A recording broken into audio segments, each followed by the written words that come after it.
And hello everybody, it is BrawlFan1 back again tonight for another live stream. How's everyone doing tonight?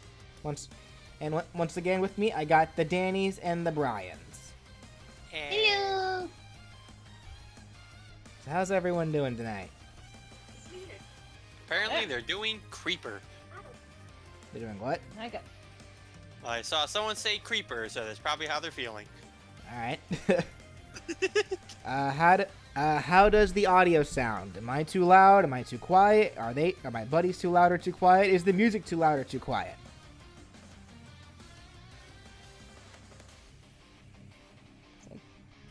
I guess I'll wait for people to reply to that. I'll try to get people got finals going on too. All audio is good? Sounds good? Okay, I'll take your word for it. Alrighty. So, we'll wait a bit before we get started, let more people show up. But, so yeah, what we're doing tonight, just as the title prescribes, I do this after every batch of characters.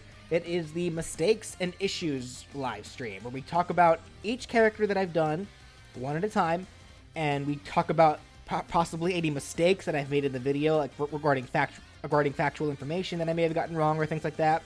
We'll talk about issues with the moveset itself that you guys may have, whether that's just something you don't fully understand, maybe something you don't fully agree with. Just ask me questions about it, and even for you guys to give your ideas on it. Just because again, I'd love to hear you guys' ideas, spreading the awareness and such on everything. And aside from that, So, we'll be going through characters 31 to 42. So it's from the Knight to Amaterasu. Notice you have been noticed, Heather.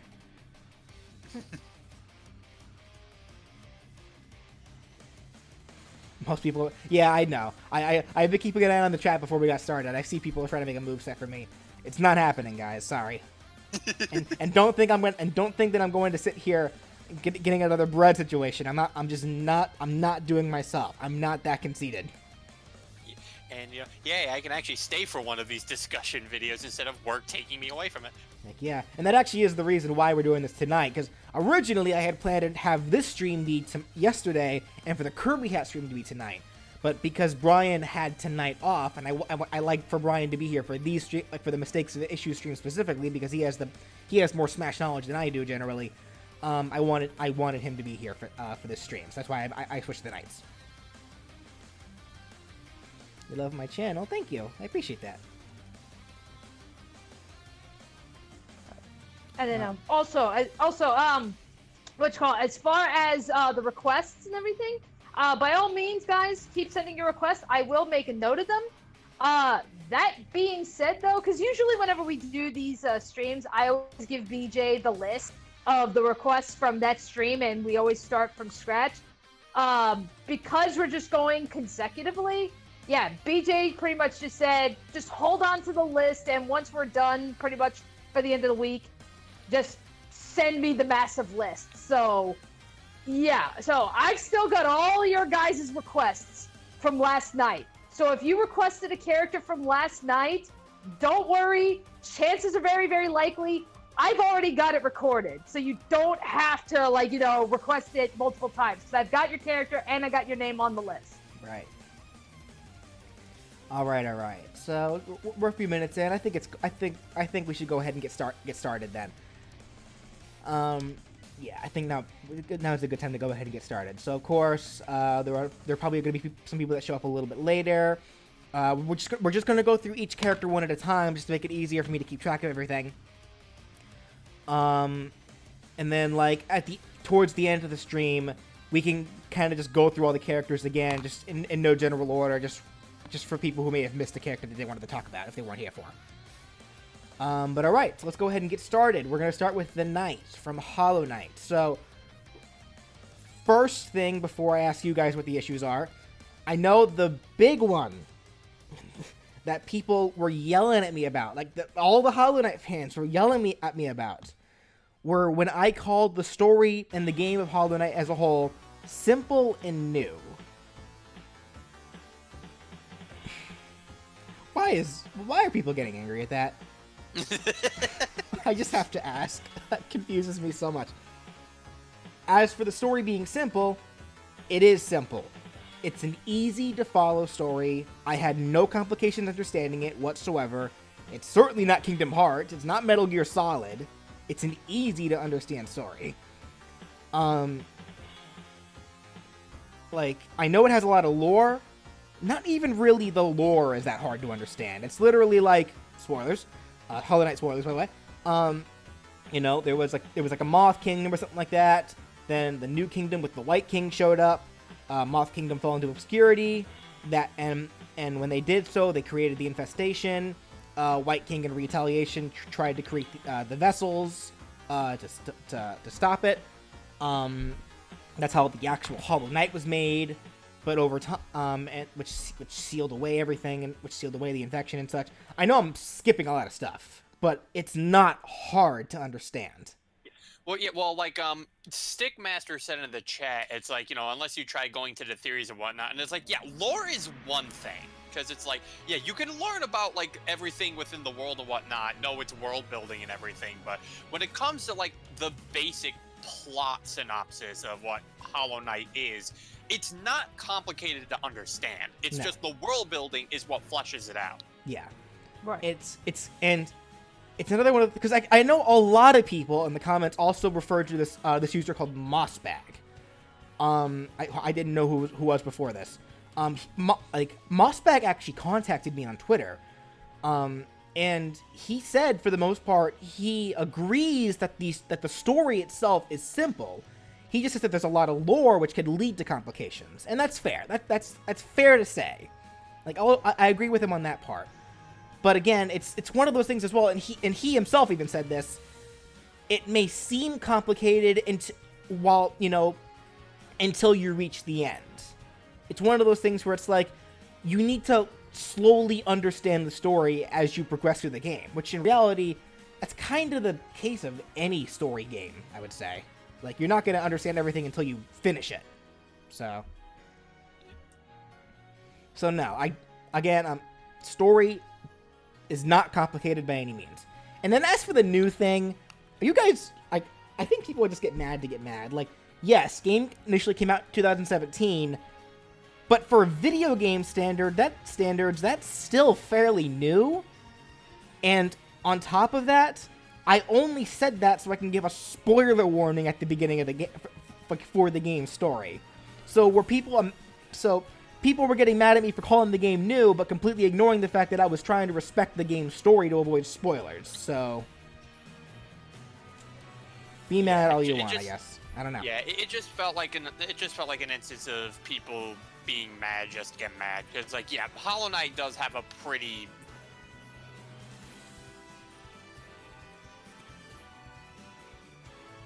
I think he lagged again. Oh yeah, I was just mentioning, you know, that yeah, Hollow Knight just has a very vocal fandom is the thing. Oh well. Okay, so that out of the way. The moveset itself. Did anybody have issues with the moveset itself? I know a lot of people were talking about how they didn't care for the idea that with the soul system that I set up, how Hollow Knight would gain a single soul after every hit that it lands, and then would be able to have an additional up special jump for every soul it has. So you could effectively wall of death somebody that way if you're skilled enough, which is kind of the point. That was kind of what I was going for, but really only skilled players, I imagine, would be able to get away with that easily. Yeah. You know, on top of that, there's always, you know, you can at least try to DI out of it. It's not like those things are like guaranteed true combos. Okay, Dark Mennonite 7 says, I think having the Shade Cloak be part of the down B is unnecessary. It could just be his dodge animation. Down B? It was the side B. Regardless, and that is an option, yeah, I get that. I mostly had it there just for, so that way it could be another, what was my initial reasoning for that? It was a big part of that was, oh my gosh, I'm blanking out here. Cause I always blank out on these first characters because they were the ones that were the longest to go from this point. I guess I wanted him to feel like he was in the game. And you really can't do that if you only made it a dodge roll or an air dodge. Because at that point, he's not going to feel like he does in the game. Because when you're playing Hollow Knight, you're dashing everywhere. So I wanted it to be an option. Like, I wanted Hollow Knight, for the most part, to feel like he did in his own game. And I feel like making the side special, the Shade Cloak, was probably was a pretty important way to do that. Because if it was just a dash, then... I'm sorry, if it was just a dodge roll or an air dodge, like, you're then limited by the mechanics of Smash at that point. Because remember, air dodging, you're left with a huge amount of end lag, and dodge rolling, you know, the frames get longer the more you use it. And I wanted it to be an option that to allow Hollow Knight to have the same kind of mobility that he has in his game. Okay. Stickmaster 500 asks, does the knight have a charge meter for soul instead of healing like Cloud's Limit? No. It's only they only gain soul through attacking. Like they can only... it's more like a mana bar from Hero. Yeah, kinda. Except it does not recharge automatically. You have to land hits. Like, each hit gains a single soul, and you can only have up to 9 souls. All right, let me see. B. Tovar says, I think Hollow Knight's up tilt should have him flick his head from back to forth, having his horns hit. There's no point in doing that because he already has an attack that hits upward in the game. Like, it's an option, yeah, but that's an innovated option. Whereas in the game, he already has an attack where he just swings his sword upwards. That's just something he does. And generally, I feel like it's smarter to prioritize attacks that actually come from the game, the source game itself, before innovating. Who's yelling stop? Stop about what? What's the matter here? Stop the stream! Okay, anyway, let me see. Kai Sneed says, also, Descending Dark can afford to have a few frames of invulnerability upon landing, like how it does in Hollow Knight. They're good.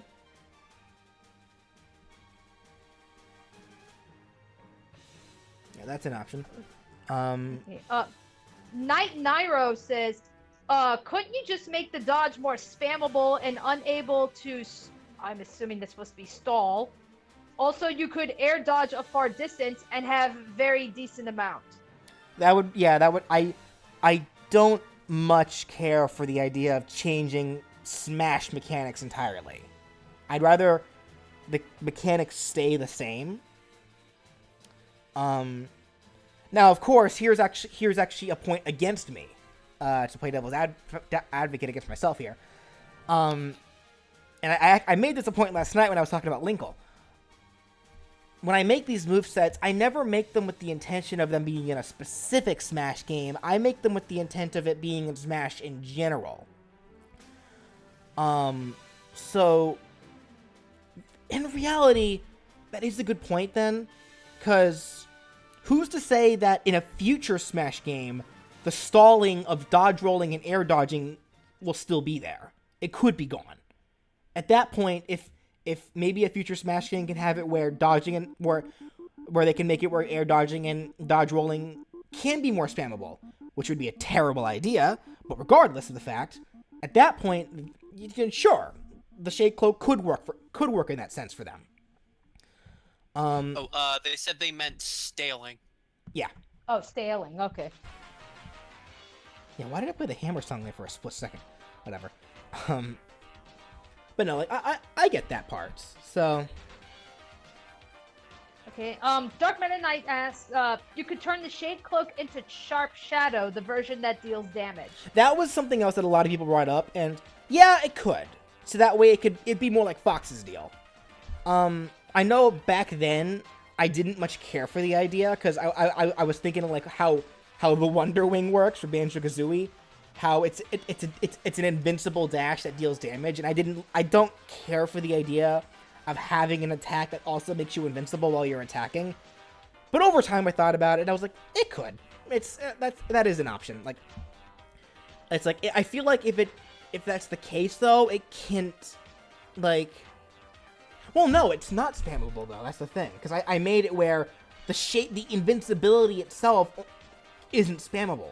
It works like it does in the game, where because you can spam dash, but you can't spam the Shade Cloak specifically. Because when you use the dash, you'll automatically use the Shade Cloak if you have it, but then you need to wait a few seconds for the Shade Cloak to recharge, and while you do, you're forced to just use a normal dash. So then you know what? In that case, you're right. Shade the Sharp Shadow I should have probably used that then, because then. It's not like it's always an attack, because it would only be an attack when you actually use the cloak.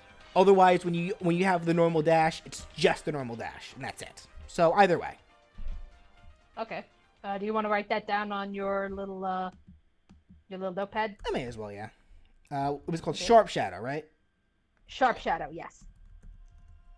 Okay, so while you're writing that down, Lucas Esposito says, I would like to see the up B and side B swapped only because Crystal Dash in-game can't be angled up. What do you think? Wait, what? The Crystal Dash only goes horizontally, which I made it a side B. Whereas the wings are the up B, which only go up. You want those swapped? I'm sorry, like, I'm misunderstanding. Okay. Does his down air pogo hop like Greninja's down air? Yes. I think it does. Yeah, it does. I said it does. Should the down air spike? Did I say it did or not? Probably not, because of the versatility that I already gave it. Yeah. It's like, so yeah, I can further extend my mid-air time, all the while spike you to oblivion. Yeah, I think that's why I chose not to give it a spike. Now listen, it's fine. You just got outplayed. When will the mistakes video come out for 21 to 30? It won't, but I will include what few mistakes were talked about for 21 to 30 in a future video.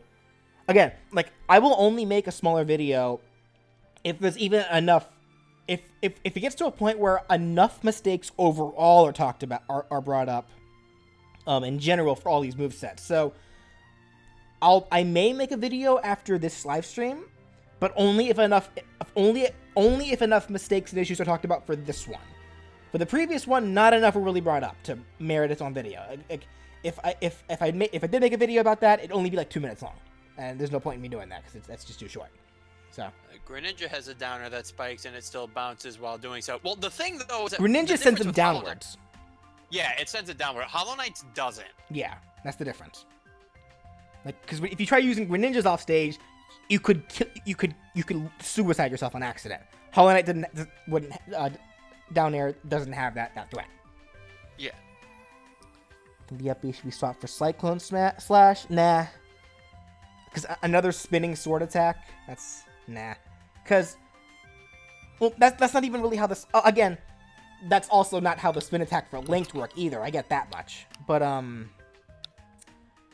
feel like the Cyclone Slash was fine enough as just as a simple down smash. Because the wings really are the only thing that actually gives him air height. And I know a lot of people brought up how the wings should have just been used for a double jump and that's it. And I get that because that's what they're used for. In the game, the Monarch wings give the Knight their double jump. That's what they're used for. But they're also really the only thing that gives them height, which is why I ended up opting to make it the way I did, because it doesn't really have any other options. And I don't much care for that, the Cyclone Slash being the up special. I don't care for that. Okay. Matt MC123 asked, could Hornet have been made into an Echo or a semi-clone? No, they fight very differently. That was my original thought back when the character was first being requested to me, and some people said that. But after playing the game myself and seeing what Hornet does, no. Hornet is going to have to be her own fighter. They fight so radically differently. Yeah, radically different model. I mean, It's like, yeah, there's just too many differences. Hornet would have to be her own fighter. Yeah. Dark Meta Knight 7 asks, how much frames does Focus need to actually heal? What did I say originally? Here, let me get up the original master list. I probably should have had that up originally. Let me see. Let me see here. Knight.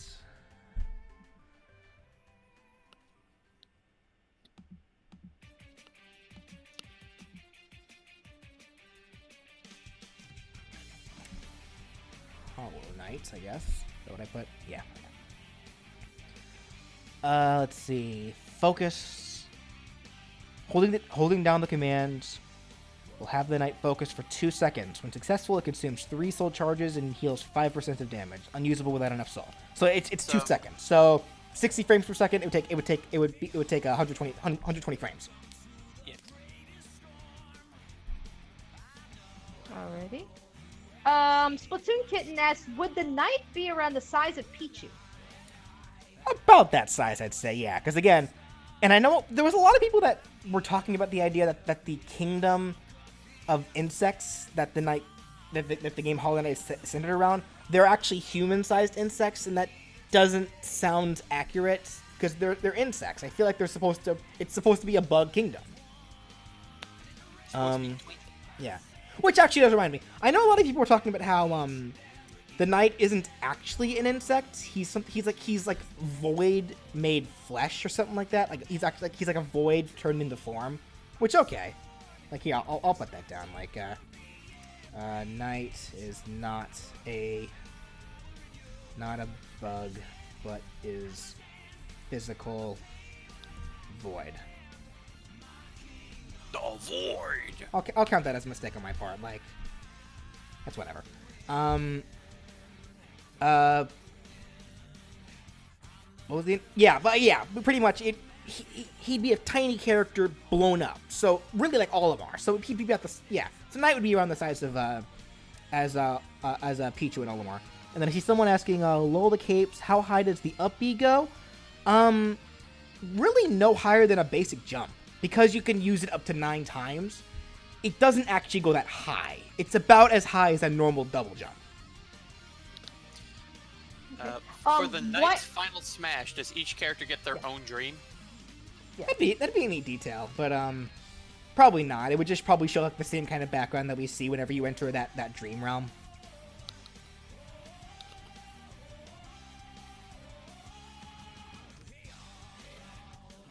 Is this Crush 40 music? This is Night of the Wind. Did Crush 40 I think there is. I don't. Is this the Crush 40 version of it though? I don't think it is though. I'm not sure. I know there's a Crush 40 version of it. I forget if this is the Crush 40 version though. Whatever. Anyway, what else we got? I think the Dream Nail should have implemented as its own Palutena's guidance. Like what? Just for us to see the dreams of all the characters? I don't think that'd be necessary for a final smash. I mean, yeah, it would be a nice detail, but I'm sure that would also be hectic to program. I mean, hectic to program. It'd take a lot of time, but it wouldn't be hard. I imagine that's the thing.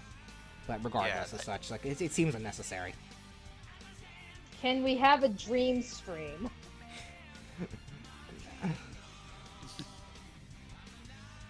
Listen, all Little Mac's dream would be is that he finally grows a pair of wings and Hollow Knight rips them off him. How? All right. So, was there anything else with Hollow Knight? The final smash could also be Shade Lord. The form he takes at the end of the guard. Yeah, it could. That could be an option too. Either one, because it does this. It would do the same thing, because. It doesn't really, because regardless of whether the knight takes the form of the void with the tendrils, or the Godmaster form, it would do the same thing. Like the knight enters their dream, annihilates them from inside, regardless of how he's doing it, and then explodes them if they reach over 100% damage. I think is how he made it. So, don't I think Knight's up B is too OP? It can be if you actually know how to implement it properly. Again, it's treated like normal jumps. And that's also assuming that you're saving all of your soul specifically for that. Because again, You can Wall The of other Death thing- somebody with it if you're good enough. But what's that? Yeah. The other thing I was also going to mention too is that, yeah, you have like all these jumps as well, but your opponent could continue knocking you away from the stage and making you use up those jumps. Yeah, and it's like that that. doesn't save you from being edge guarded. Like, a big thing with the Knight is that because their soul doesn't recharge automatically, they have to land hits to get it. Like, that makes the soul much more valuable, because there could be points where you're only able to land so little hits. Like, especially when you start fighting, when you get to a point in the match where your opponent has higher damage percent and your attacks will have a harder time comboing. That's gonna make recharging souls so much harder. Plus, remember, a good chunk of Knight's attacks consume soul, not just the up special. There's the side special, the down special. Well, did I make this? I know the shade cloak itself doesn't, but I think did I make it so that the let me see. Did I make it so that the Crystal Heart does? Yeah. Yeah, I had it where Crystal Heart uses soul, even though in the game it doesn't require soul, but I have it do that just for the sake of balancing purposes. But then not even just the specials, like any attack that involved, like I know I made the up smash consume soul too. So it's all a matter of it's a matter of really themed, just like Hollow Knight, survival and resource management. That's the biggest thing.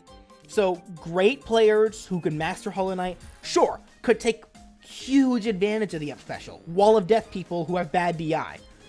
But again, that's assuming that they're able to put themselves into that kind of position to begin with. Samuel Doherty says, should the knight have a mechanic where a see-through version of himself would appear where he got hit before a KO? It would be a nod to the game and something for fun. Aesthetically, sure. Like, it would just float around for a little bit, but it wouldn't do anything. 'Cause that'd be really busted. That'd be really busted if Knight had a thing where whenever they get KO'd, they leave behind the looming regrets, I think is what they're called. Something like that. Like something like that. And it can actually go around and attack other players. That'd be bad. It'd have to be purely for aesthetics, and that's it. Yeah. Because, yeah, like, desperation attacks like that in fighting games are usually just not fun. Should have a pummel where he pokes the opponent with his horns, like a headbutt. I don't think there's a need for that. Like, the knight never really uses the shell on their head as a weapon. They purely use their nail. That's all they use, aside from their magic. So, I didn't see too much need for them to be using their head for anything else when they have their nail.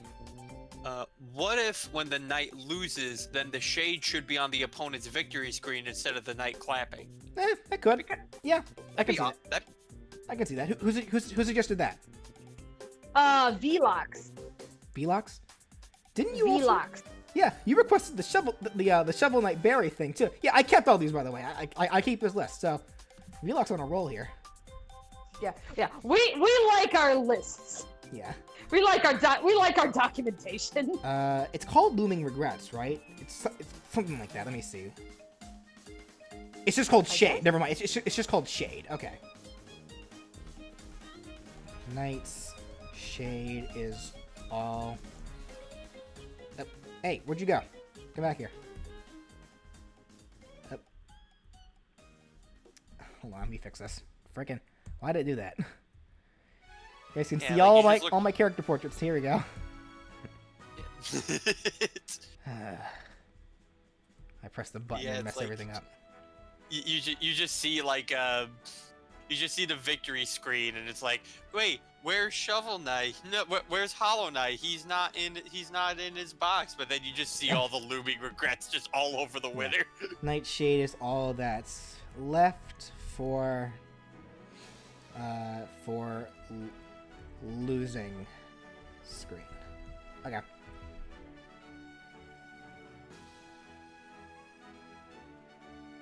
How likely do I think the knight actually is? Like, they actually get into Smash? Probably very little. Isn't the shade an alt? Yes, it is. But only its color. Because what the actual shade looks like, it looks like a ghost. It's like a black ghost.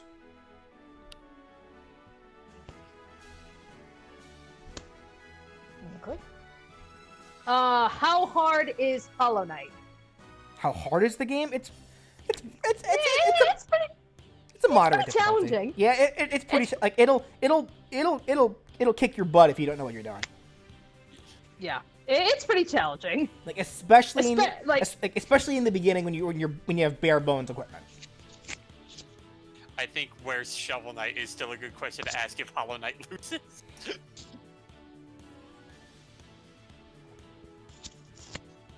Velox says, also during a no contest, as long as the knight never lost a stock, he could be there clapping.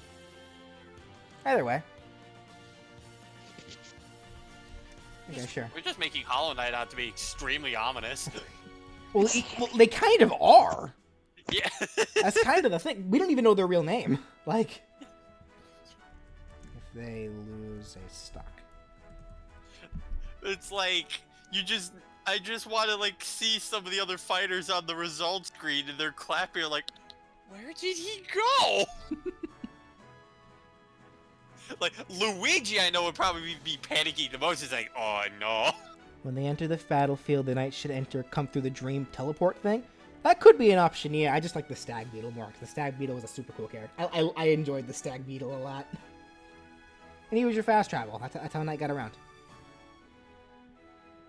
For all we know, the knight's real name is Derek. Derek the Knight. Derek the Knight. Sure. Could his up B use a wind box since he flaps his wings? I'm gonna say no, because it's already pretty good as is. Klonoa. Sure, the Knight, hold my soul. I don't know, I still think to say there. I think that hitting an opponent should only give half a soul. I'm gonna say no to that, if only because then, again, especially in late game stuff, when we reach points where opponent's damages are so high that comboing gets harder, you're gonna be so hard pressed to gain soul at that point. Yeah, and the other thing too is that like a lot of your other moves tend to utilize soul a lot, so you're gonna be ending up using most of it anyway. So you're gonna want it back. Do you think the knight would be a 3D or a 2D model? 3D. Like, there's no reason for the knight not to be 3D. Like, there are so few characters that I feel have the exception to actually be 2D. Like, Game & Watch aside, the only characters I can think of that have the excuse to be 2D are, like, Paper Mario, I would say would be an example. And aside from, like, characters I've already done, another one I can think of immediately that probably would be better as 2D, Scribblenauts characters, I imagine. Because they're literally in a world of a drawing, I think that's how that works, right? Yeah. Yeah, so I think Scribblenauts characters would be work. I haven't played Scribblenauts, so I know very little about it, but just from first impressions, I think Scribblenauts characters can be 2D. Alright, Kai Sneed says, I know I said this a lot, but Baldur Shell when shielding, multi-hit up smash as in game, and Young Hollow Knight horns on one skin. Young Hollow Knight. Okay. But yeah, the Baldur shield. I remember getting that. Because that's like the flower-shaped shield that spins around Hollow Knight, right? Yeah. Yeah. I thought about incorporating that in some way, but I couldn't really find a good place for it. Yeah, so like, yeah, you could probably just replace the shell and just the usual shield and just have it as that. But it doesn't really work like a traditional shield, though, because it's literally like, it's like a spinning projectile is what it is. Like, it'll block projectiles for sure, but it's not really your traditional shield is the problem.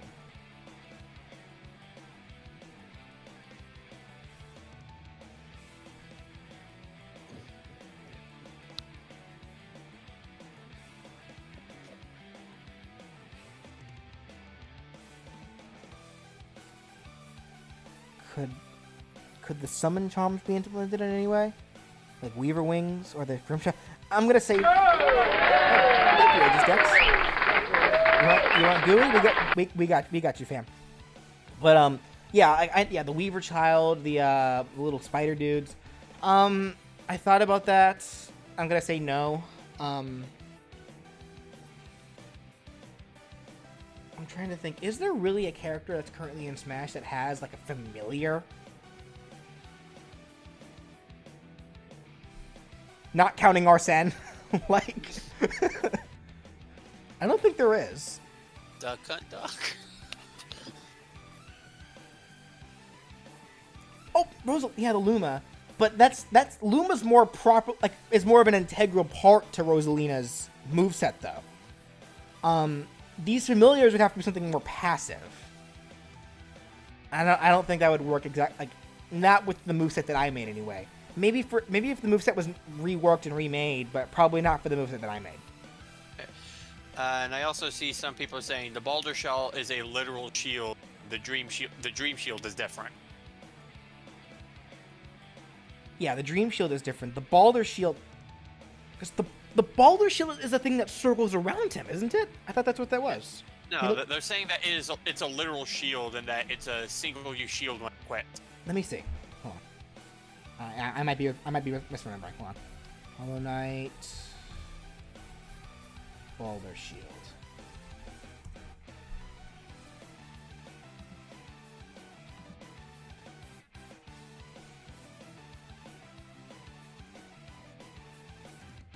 How old is the knight? No clue. We know, yeah, we know very little about the knight. All we know is that the knight is precious. Trying to find like an imagery of it.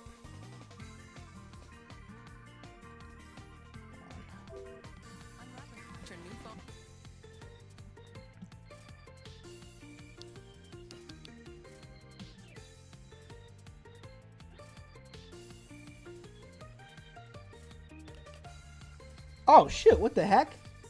I may have never gotten this item then. My bad. Yeah, that's a shield. That's an obvious shield. Okay, thank you guys. I have never seen this thing before. Yeah, so I'm thinking, I guess I'm thinking of, yeah, the thing I'm thinking of, I guess that's the Dream Shield that I'm thinking, what I was thinking of. Yeah, the Balder Shield, it's literally like a shell that actually like encases Hollow Knight. Like it looks like whenever he focuses. So, yeah, that could have been the shield. Okay, so I'll put that down. Who was it that suggested that initially? I'll look back to see who it was. How do you spell it again? It's Kai Sneed. Kai Sneed. Okay.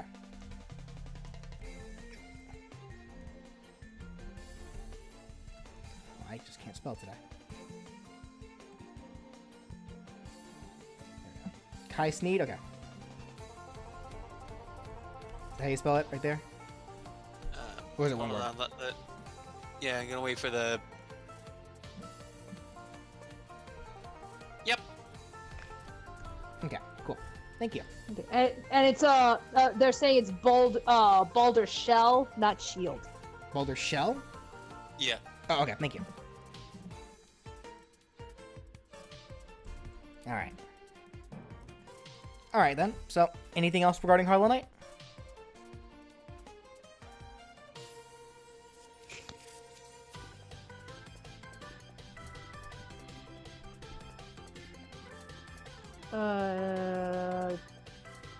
It's not a script. It's just notes. Would using Knight's map taunt be a bit dangerous? I mean, taunting in general can be dangerous. I mean, taunt to get bodied is a term for a reason. Ultimate says you can interrupt. What's that? Yeah, because you can actually use taunting as a bait now in Ultimate because you can interrupt them at any point. Yeah.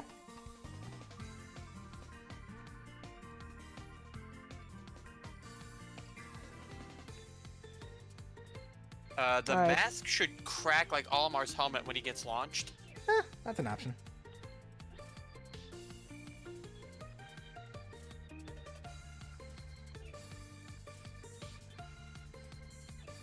You can hold the map. Yeah, you can, but as soon as you let go of it, he puts it away, and then can move immediately right afterwards. So. Okay. Anyway, I think just for time purposes, we probably should move on. We've been talking about the Hollow Knight for 40 minutes now. Oh yeah, we have. Wow. All right, yeah, let's go ahead. Yeah. Let's go ahead. Let's go ahead. We got a lot of characters to get Let's go ahead and move on then. At this point, if there's anything else regarding Knight. Oh, actually, no. There was one more thing. Zote. I don't think Zote would work very well as an alt because he has the same colors as the Knight. The shell is slightly different, sure, but and even then, I don't think Zote can do a lot of the same things as the Knight anyway. So, sorry. All right, let's go ahead and move on. So next up, character 32, Sora, with Roxas as the Echo Fighter and Shion as the alternate costume for the Echo Fighter. So, all right. So, any issues with Sora?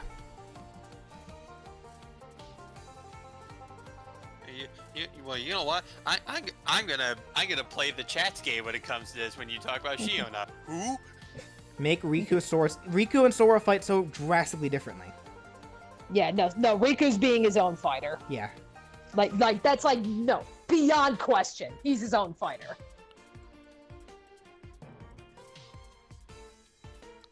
Side B should be slow motion like SSF. Oh, like Flash too? Like Smash Flash? Kind of just meh on that one. Like flow motion, I think is just okay as just like referenced for a wall jump and wall clang thing. I don't think he actually needs it for the moveset. I'm noticing a couple people are asking why make Roxas an Echo Fighter versus his own fighter, considering that Roxas can dual wield. Yeah, that was one thing that I came across. Like one little thing I came across, but also remember, for a majority of when you play as Roxas, he does now, like, yeah, in 3 and like at the end of 2 and such, he fights dual bladed. But like through 3, 5, 8, as well as at the beginning of Kingdom Hearts 2, he fights single bladed. And when he did fight single bladed, he fought identically to Sora. Plus, I mean, Roxas is literally Sora's nobody. It kind of just makes sense.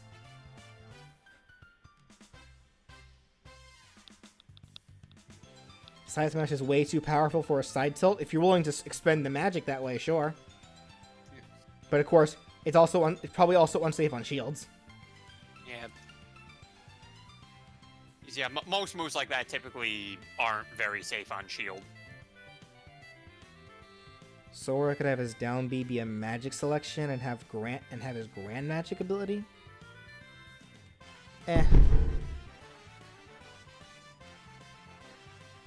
Do any of the moves spike? The down air does. Because the down air is literally based off of the an attack that's ground breaker. Down air is based off ground breaker, which is literally an attack from Kingdom Hearts that sends enemies to the ground.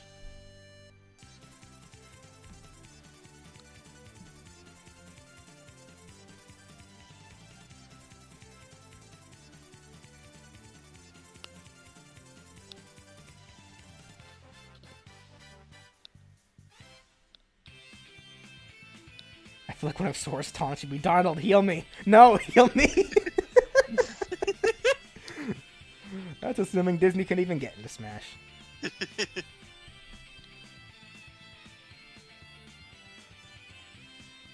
Down B should absolutely... I thought about the down B being a command deck idea, but then I had the thought of, if I do that, everyone's just gonna say that I'm ripping off Hero. I already gave Sora a very similar up special as the Hero. Well, the magic up special anyway. Like the limit up special is different, but the magic up special is already very similar to Heroes.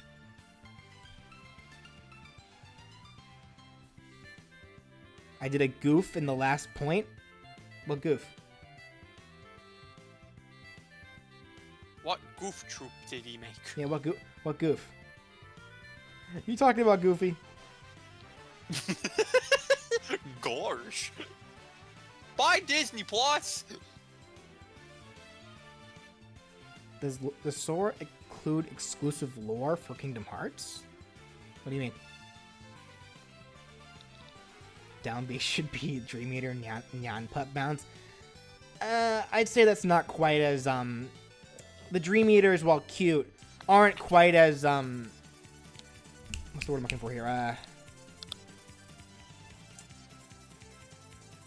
they're not as much of a staple compared to like, because here was like my biggest thing when I was making Sora, why I made the stance change thing like I did, because when you play Kingdom Hearts, your biggest things are your limits, if you're not just attacking anyway, your limit attacks or your magic. You're using one of the two. And I was so conflicted on which ones I should use, and I was just like, you know what? Why not both?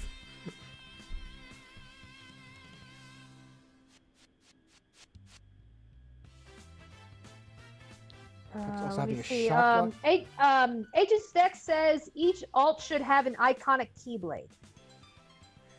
I thought, yeah, I think I made a point about that as well. I think I opted not to, just kept the Kingdom Key, if only because the Keyblades, for the most part, all have various sizes and shapes. Oh, and that's while true, yeah. Hero proves that you can have different swords and different kinds of swords and different costumes, but they would need to be Keyblades that are near identical in size. Like, they can be similar, like different shapes, of course, but they need to have the same size. Like, they can't be longer or shorter than the Keyblade. That's the thing. That's the big thing. They can't be wider than it either.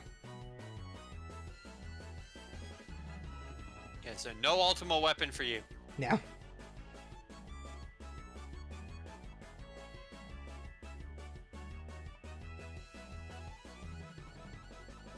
Might have forgotten.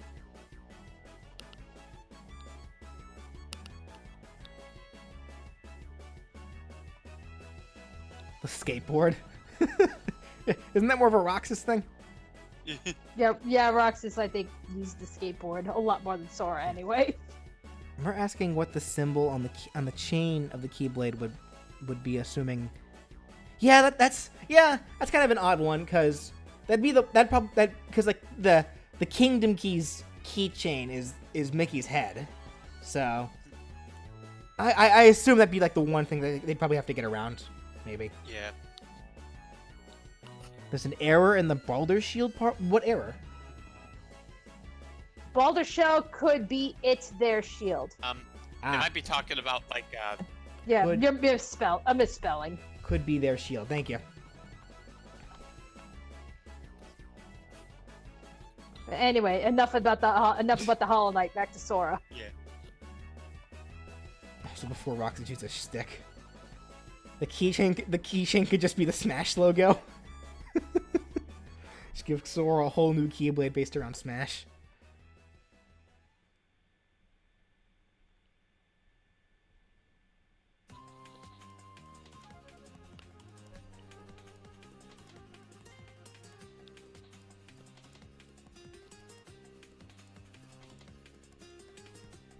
Roxas's Keyblades could be either Oblivion or Oathkeeper. Yeah, those are the ones he uses when he dual wields, but like, he also usually defaults to the Kingdom Key, as we saw in Kingdom Hearts 3 and 358.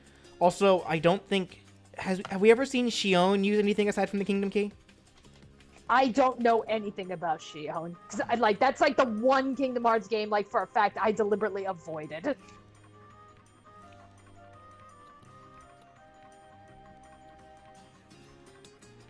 Why? Sora has so much moveset potential, it's actually ridiculous. Why is he seriously not in Smash already? One word. Disney. Also 2 words. Square Enix. So I guess, was there anything else regarding the actual Sora moveset then? His jab could be the Kingdom Hearts 1 jab combo. Isn't that kind of what it already is? Like, I think I based it off the Kingdom Hearts 3 Kingdom Hearts 3 just like... The Kingdom Hearts... like Kingdom Hearts 3, there's like much more motion to it. Yeah, like, I think I did base it off the Kingdom Hearts 3 combo, but it's kind of just the same combo, isn't it? Like, except Kingdom Hearts 1 was kind of back when Sora was still learning, whereas Kingdom Hearts 3, which is what this moveset would be based around, is when Sora kind of has a handle on things. Yeah, it's like, yeah, after the first Kingdom Hearts game, like, Sora just puts a lot more movement, like, into his actions. That's why he, like, slides all over the place. Did we already talk about Ami? No, we're not getting to Ami till the very end. Ami's last. Yeah. Yeah, we're going in order. Yeah. So I guess there's nothing else on Sora then?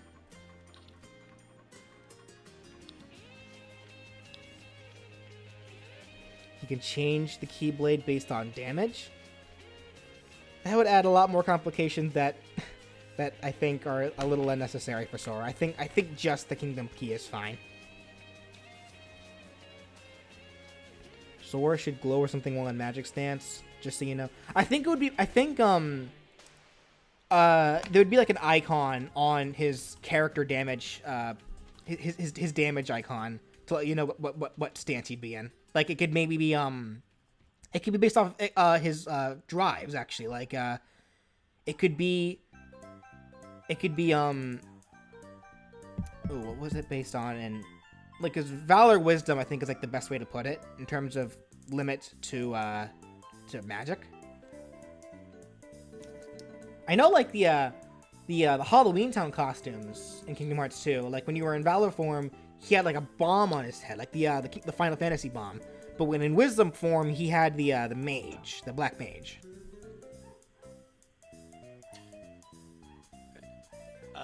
I see someone saying, but I think that the one thing is Final Smash is Union X. Union X. See, you're just adding another Final Smash idea. Oh. Sora, that's why I made that joke. Sora just has so many Final Smash. Like, he's done so much that could be considered a Final Smash. Maybe that's why he's not in Smash. There's too many things. He has too many options. It's like Ridley too big for Smash. Sora has too many options.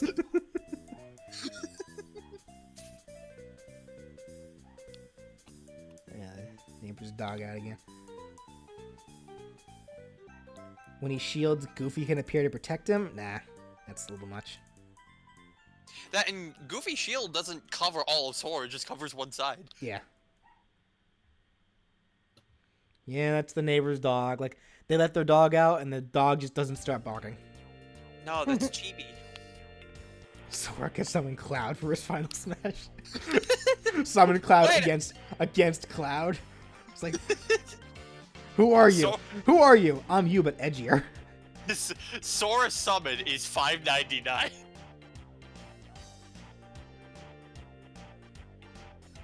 Grayson, you have been noticed.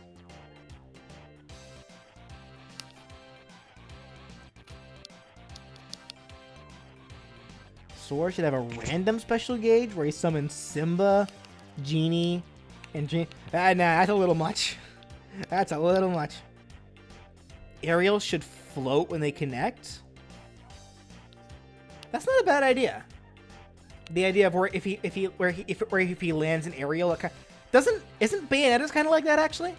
Yeah, like it's like her forward air keeps her in the air a little bit while she continues her combo. That's not a bad idea. The idea, like, Sora lands in Ariel, like, it kind of, like, helps him, he'll stay propelled in the air a little bit when he does, because that's pretty much how you play Kingdom Hearts. Like, Sora can stay off the ground for, like, hours if he wanted to, I'm sure. You know, I like that. Who was it that said that? Aegis Dex. How do you spell it? Aegis Dex. Aegis So Dex. it's like, Aegisdex. Also, Dark Mennonite. Well, we can have Robin use Crom on Crom. It's like, how about instead of going for the obvious, you want to include square characters? How about one of the other myriad of Final Fantasy characters that are in that damn game? Like, why can't Sora summon Leon or Yuffie or Tifa?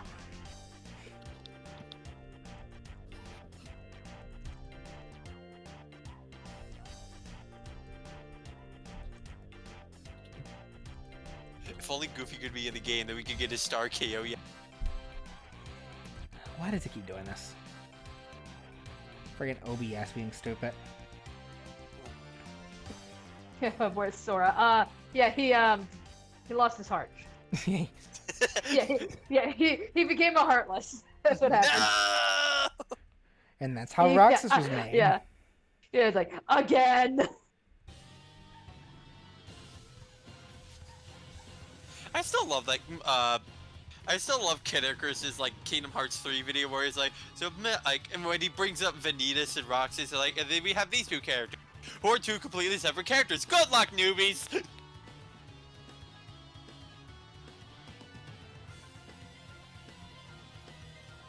the entrance could have the ship fall into the background afterwards as Donald is crashing it. What? So his stage entrance is crashing the gummy ship? Goku won't get into Smash? Obviously, he won't. Obviously, Sora's not getting into Smash. Or Goku's not getting into Smash. Wow. Most of these characters that were making movesets are not going to make it into Smash. That's why it's a what-if series, not a prediction series. Yep.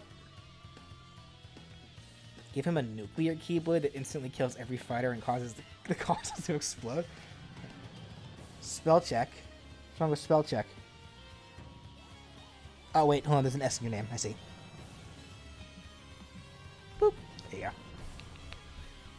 Thank you. Alright.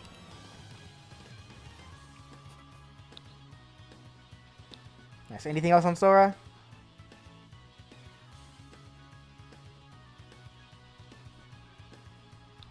His alt costume is his Heartless form. I did give him the Rage / Anti-form costume. So and isn't the anti-form based off of like a Heartless form? Yeah, like the Shadow. It's pretty much based off the Shadow. Yeah, because like I know in Kingdom Hearts 1 he became like that, wimpy little grunt, Heartless. So I mean, technically it's different, but I mean, that's more or less what it's referencing. All right, so I think we're good. I think we're good on Sora. On Sora then. So let's go ahead and move on. All right, so next up, Knights and Riala. Hell yeah! This was Danny's first commentary. So were there any issues with Knights or Riala the Echo Fighter?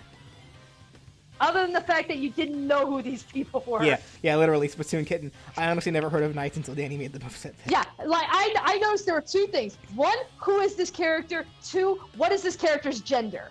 It's like that was the bulk of the comments that I was seeing in the chat. Like people were confused about Knights' gender. Their recovery game is way too broken. They can fly. That's the point. That's why we made Knights super light, so they're really easy to kill. Well, here's the other thing too. It's like you say like being able to like jump so many like times and being able to stay in the air is really overpowered. My question is, how often do you run into players who will actually try to anti-air you? Because those are a thing. Yeah. Yeah.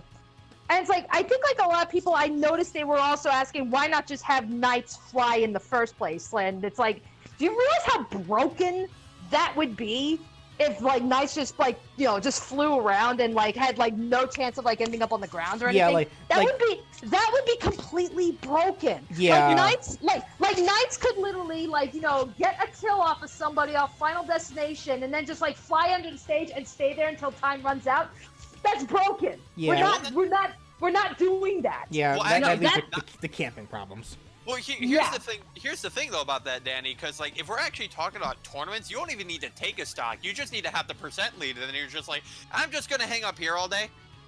That was why we gave Knights. That was why BJ and I, we were thinking about this. That was why we gave Knights a ridiculous amount of jumps to help like kind of simulate the idea that yes, this is flight. But it also, just like with, like with Kirby, like with Jigglypuff, once you've used up all those jumps, the character's got to land. It's the only way we could make this fair. Yeah. What do you see? Knights is androgynous. I just see them. I just see them as non-binary, honestly. Yeah. Technically, all the dream creatures, because that's what they are. They are dream creatures. Technically, they're genderless. Now, granted, there are some characters that are coded to a specific gender. Like, Wise Man's technically genderless, but Wise Man is also heavily, Wise Man is referred to as male. He's the father of nightmares. So it's like, you have situations like that. Knights is like the one exception where it's like, and even like when they designed the character, they designed Knights purposefully to be androgynous and genderless. So it's entirely up to you. It's up to the player to decide. So, you can have one person think that Knights is male. You can have one person say that Knights is female. They're both right. Knights is whomever you want them to be. That's the beauty behind the character. Riala is different, though. He is clearly a man. The aerial smash attacks are a bit confusing to me. Like, do they still stay? Do they stay still in midair while performing them? Yes, they do. Because to perform the aerial smash attacks, you need to be gliding to use it. So knights will stay stationary in that spot until the attack is finished. Knight should be a balloon or featherweight and should only have 6 jumps instead of 7. Well, the amount of jumps they have is subjective. As for balloon or featherweight, what was the weight we gave Knight? Let me double check that. I think we made knights like very lightweight. Yeah. So very lightweight nonetheless. But I mean, I don't think we put knights down to the bottom of like say like Jigglypuff. Let me double check that.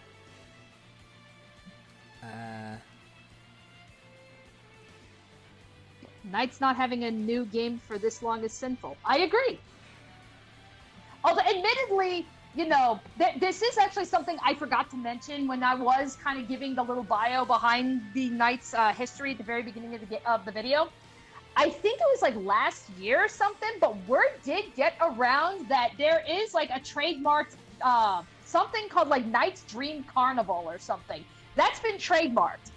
So we have no idea what does that mean. Does this mean like, is this a party game with knights? Is this a third Knights game? Is this a game at all? We have no idea, but there is a trademark that did get flown around. I think it was revealed last year. Something Knights related is supposed to be coming. We just don't know what it is yet.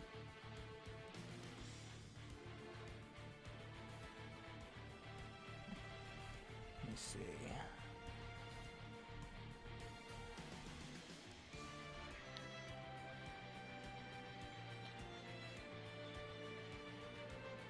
Wait.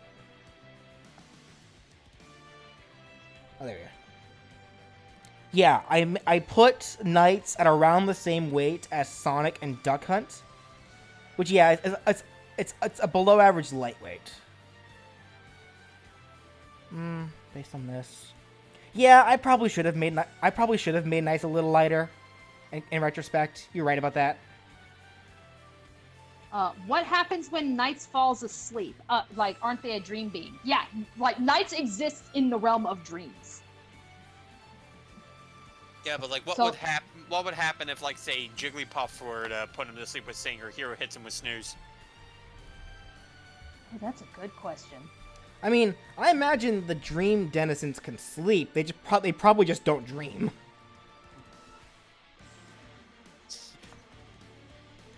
Man, that'd be an Inception, though. Yeah, it's like, yeah, that's actually a good question. Yeah, that'd be quite the Inception. Like, the dream denizens having their own dreams. Well, technically, Knights can be knocked unconscious. Yeah.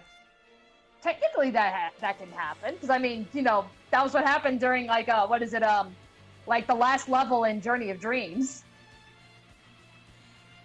Would Knights... Would Knights float during a shield break, or would they stand on the ground? Well, if their shield is broken, they'd be standing on the ground.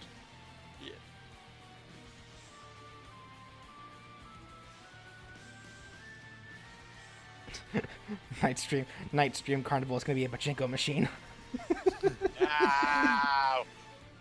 Get away, Konami! Yeah, Konami does not own the rights, so I think Knights is safe. Knights versus Little Mac, who would win? Joke's on you, Little Mac somehow pulled the clutch. I mean, Little Mac... Well, here's the thing. Little Mac doesn't want to be in the air. Knights can swoop down, but the moment they do get down, considering how light Knights should be, probably only a few smash attacks from Little Mac would destroy them. Yeah, actually, yeah, that is kind of a good point. It's like, Little Mac doesn't want to go to the air, Knights doesn't want to go to the ground. Well, I see we're at a stalemate here, Little Mac. Yeah, we were all joking about how Knights would be Little Mac's worst matchup, but then it's like, but wait a minute. What's it called? Mushroom Fusion says, what if they turned into the kid that they're dualized with for the shield break? Like, like the shield is broken and that separates them because they're not dualized anymore. That's a good idea. I like that. I do like that. Yeah, like they because they shield break and they shoot the kid. Because we've seen that in Journey of Dreams. Like seriously, play the Helen levels in Journey of Dreams. Every dream world, something happens that they end up getting separated. What was their name? Mushroom Fusion and a bunch of numbers. Hang on, let me look it back up. Mushroom Fusion 245.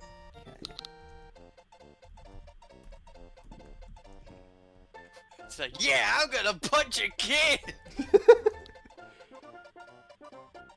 So, what did you dream about? Well, I dreamed that I got slashed to bits by Cloud Stripe's Buster Sword. Rearchified says, give knights a status thing that if they stay on the ground for too long, it runs out, they turn into one of the kids for a few seconds, then turn back into knights. Nah, because I think just having really pathetically weak attacks for the ground is enough. Unfortunately, dual is not a real word, so. Is it? Oh, yeah, it is. Yeah. Can knights do a ground float technique like Peach or Daisy can do? Wait, what's that? I think, yeah. Galaxy Light asks, can knights do the ground float technique like Peach or Daisy? Yes. They'd be able to. Yeah, that was why we made it a point that, like, if you're familiar with the floating game with Peach and Daisy, you should have no problem picking up knights whatsoever. It's just the biggest difference with that one, between the two was, not only does Knights get more access to the jumps, but even when Knights is floating in the air, Knights gets an entirely different attack moveset when they're floating versus like when they're just doing like regular jumps.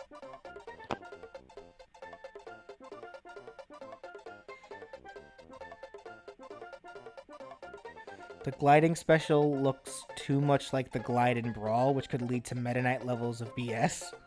Well, no. That was a different level of BS. Nah. Meta Knight's deal in Brawl was the fact that all of his attacks was like frame 1 dealt a lot of damage, and it wasn't just the fact that Meta Knight had a great recovery, it was the fact that Meta Knight had a great combo game. Well, great combo game, had a lot of moves that just outranged a lot of others for no reason. Like, did you know that back in Brawl, Mars down tilt was beaten out by Meta Knight's down tilt? Because why not?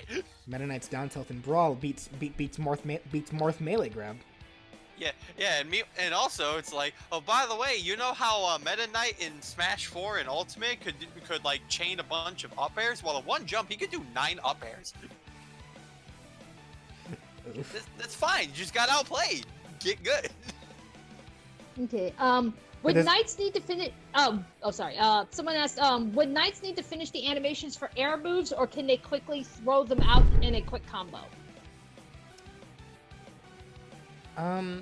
That one would depend on frame data, I imagine.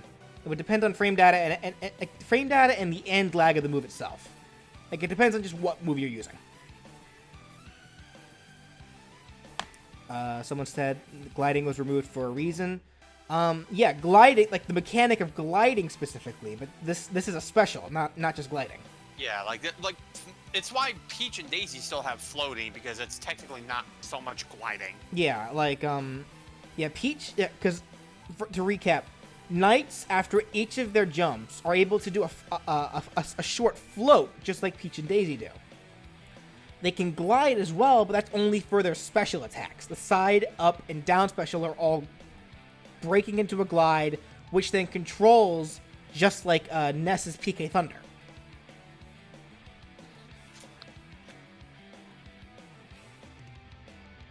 What if the kid grabbed the opponents?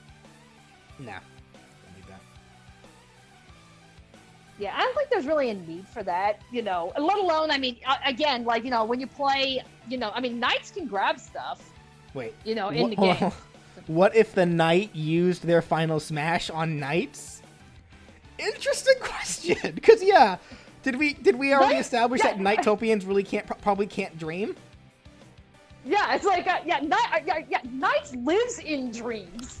So what? Would they just return to Knightopia? I guess. No, big plot twist. Hollow Knight takes Knights to see Wiseman. Oof.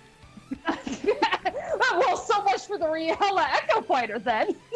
It's like we don't need Riella then, we just need the Hollow Knight.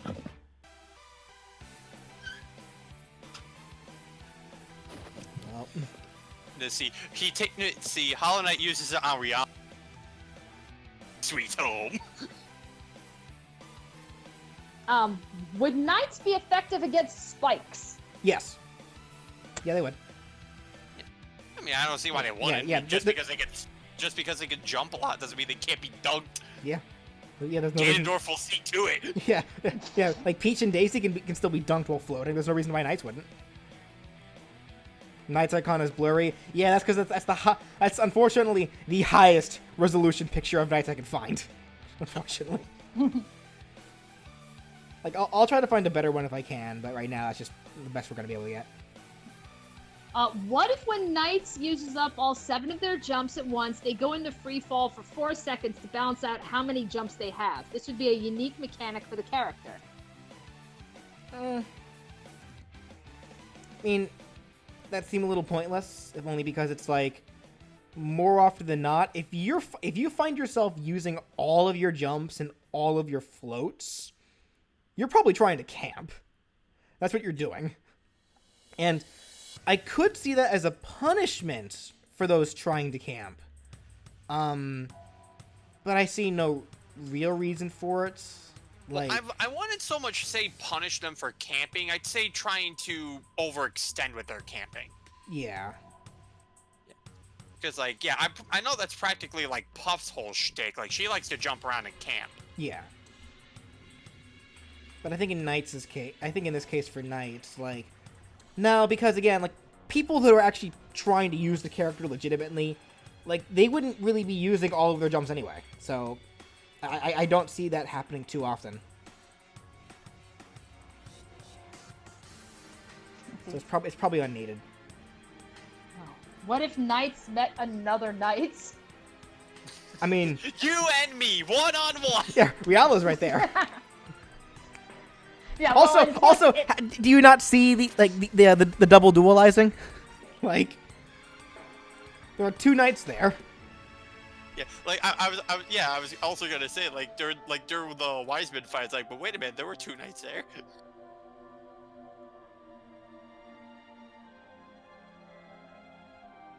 Alright, let's see.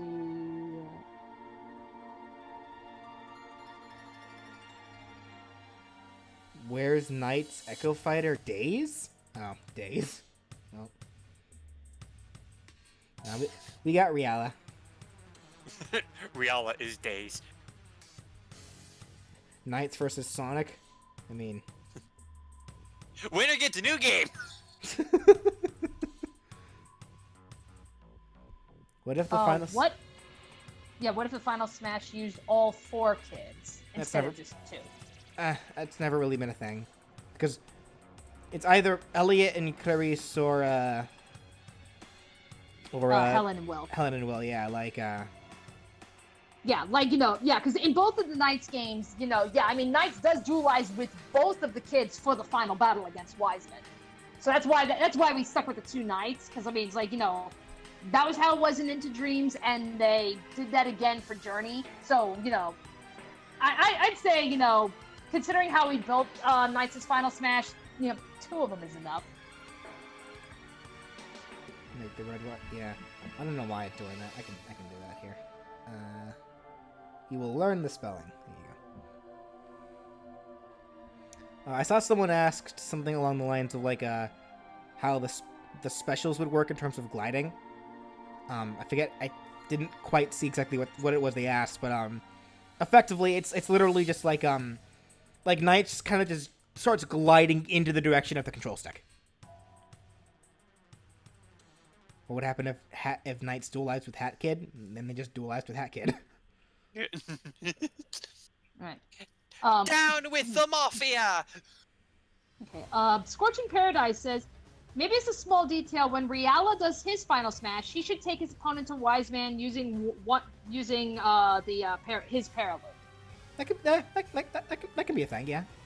It could work, I personally like the idea of sending the opponents to Wise Man through a cage. Yeah, You know, I not- like that. I like that idea a lot better, considering like that was that was pretty much what Riala was trying to do with Knights, like all throughout Journey, but even in Into Dreams, like you know the little temple that you have. I mean, that's technically supposed to be a cage, and it's like, and again, the only reason why Knights was able to get out was because you had Clarissa or Elliot with their red idiot of courage that allowed them to bypass through, dualize, and Knights can get out. Yeah. So I mean, it's like that's so. I mean, really, that's been Knights' whole thing in both games. It's like, you know, when you control the character, it's because the character's been trapped. So I like that. I like the reference of, you know, Riala sending, you know, whoever to Wise Man by trapping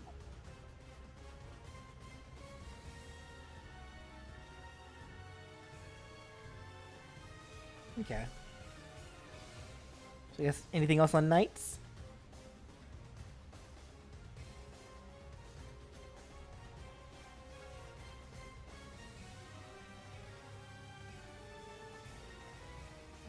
All right, later, Sethington. Good night. Honestly, I always felt Knight's moveset was broken. I mean, like, yeah, like, why do you specifically think it's broken?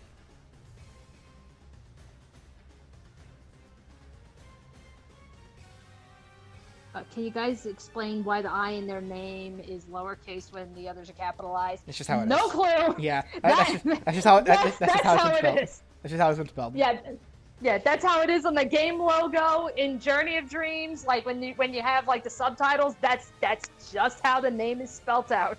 Do we have final thought? Yeah, like after we go through all the characters one by one, we'll talk. I'll let everybody kind of have the chance to go talk about whatever they want, about whatever characters they want, just in case they missed one. Did you make a map for Knights? Map? Like you mean a stage? Oh, a stage? No, not yet.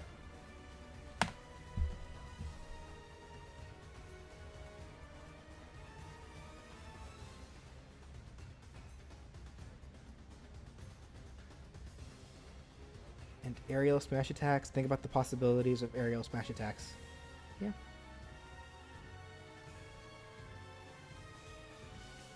Okay. Nubcake wants a hug. All right, so I guess I'll be good. Are we good on Knights then? Yeah. Yeah.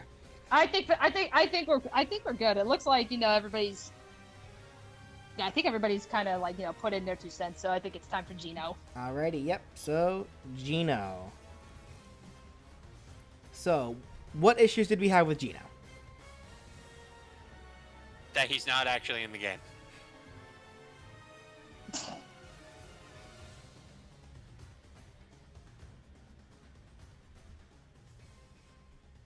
He's perfect. I doubt that. Well, on to Marx. His neutral special and side special should be switched. Neutral was the Geno beam, side was the Geno flash. Why do you think they should be switched?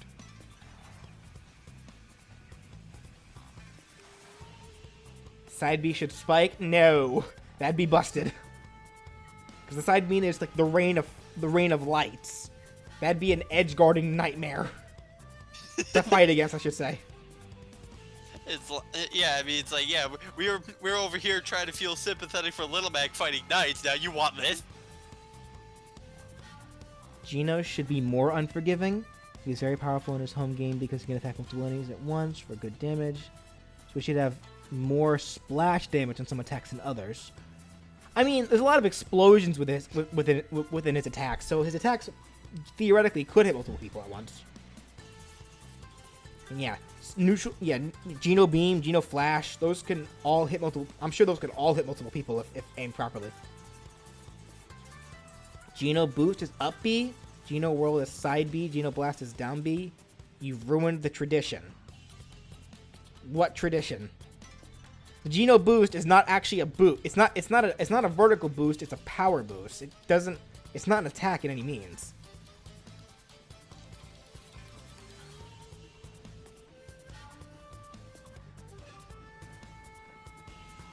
Do not make Geno another snake with explosives. What? There. If Geno equips the Geno Spirit, the game crashes.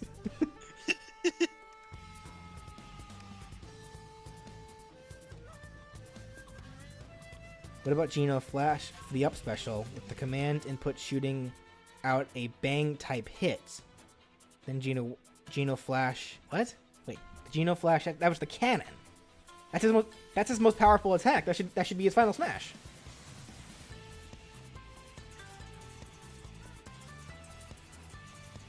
For his final smash, the Mario RPG characters that aren't in Smash should be his final. So you mean Mallow? Yeah. Because. Yeah, because everybody else is in. Yeah. All Geno movesets since ancient. What? Okay, see, again, I don't look at other movesets before I make my own moveset. So I don't know what other Geno movesets do. Oh, I think they're also referring to, like, you know, the fan-made Smash game, which, again, we're not recognizing, and we're not building our movesets based off of fan interpretation stuff. Like, we're not, you know, we've made it abundantly clear we're not referencing or, you know, we're not building it off of fan stuff. We're trying to stick as to the original source material. Because it's like, I mean, I know it's like Geno especially. Like, a lot of people are saying, you know, oh, well, Geno did this in this Smash game. It's like, it's not an official Smash game, so we don't care. Yeah. And even in the case of, like, say, like, well, I know this user did this for their moveset. Well, that's not the point. This is for our moveset. Maybe we could make the cannon a high-risk, high-reward special. He would shoot a cannon similar to the hero's burst, but would take 20% That's a little much. 20% recoil? That's a little much. No one would want to use it. Yeah. And that's not what it did in the original game either. Like, none of Geno's attacks did recoil damage. It's one of the reasons why you don't spam Flare Blitz as Charizard. The 7 star pieces as the final smash? They didn't really do anything though. Like the star pieces, all they did was make up Star Road. They didn't actually do it. Like the MacGuffins of Mario RPG, they're not like this. They're not like Paper Mario where whenever you collect one, you get a new ability. They were just a MacGuffin. They didn't do anything. They were literally just pieces of the road that led to Star Heaven or Star Haven.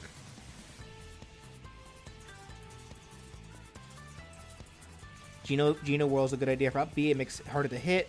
To trying to spike with Robin's up B. That's kind of what I was. That was a bit of my logic, because I wanted the idea. I wanted the Geno World to do a lot of damage. That's what it's supposed to do, with proper timing. But I figured having it be the side special would make it. I feel like that'd make it a little too easy to start landing big hits on. So it'd have to be nerfed like exponentially. And I wanted it to deal big damage. That's the point of it. So I figured making it the up special would make it harder to land. On top of that, 7 rings in hand. I'm skipping this. Anyway, on top of that, I guess my logic with the whirl, when I think of whirl, I think of like whirlwind or something associated with the idea of something. It's hard to explain. I don't know. I just got up special when I saw Geno Whirl, honestly.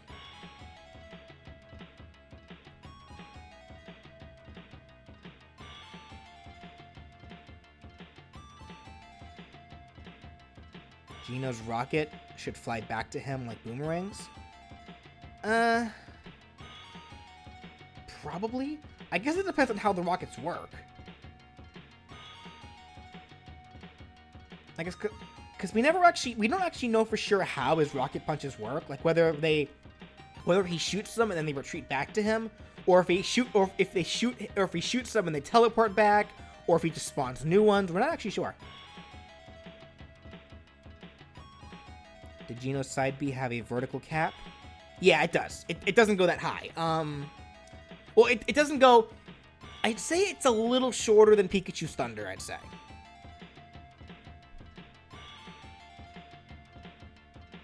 Geno is already a spirit, so unfortunately I think Geno has been deconfirmed. Yes, he has, which is why I made a moveset. Yeah, it's like, once again, guys, this is a what-if series, not a prediction series. So, whether the character has been, a spirit or whatever, we don't care. We're going to make the moveset anyway. And then Banjo said hi. He holds an infinite supply of rocket hands in his head. Spirit doesn't mean he's deconfirmed. Not necessarily. I think for this first Fighters Pass it does. Because it has been confirmed that only characters who have not yet been represented in Smash, or their series have not been yet been represented in Smash, will not be in this first Fighters Pass. So I take that as if your series has a character, a spirit, or a fighter, they're not getting in. At least not for this first pass. Whatever happens after this 5th character, like, we'll see. Geno takes extra damage from fire attacks? Logically should, but nah. Well, Geno is made of wood. Yeah, he's a wooden puppet, so. Yeah, it's like, last I checked, wood does not like fire.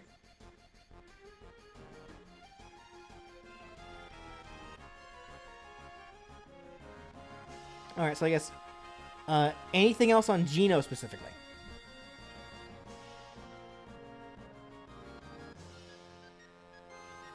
Are we good on Geno?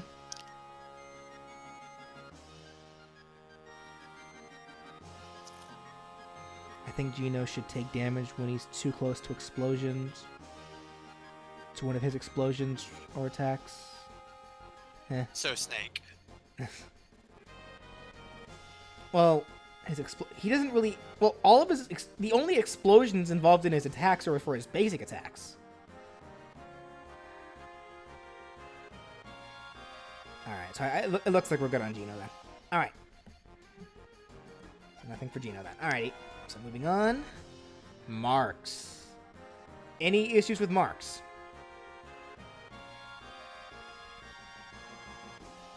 Marx just wants to be friends. Marx just wants to see the world burn.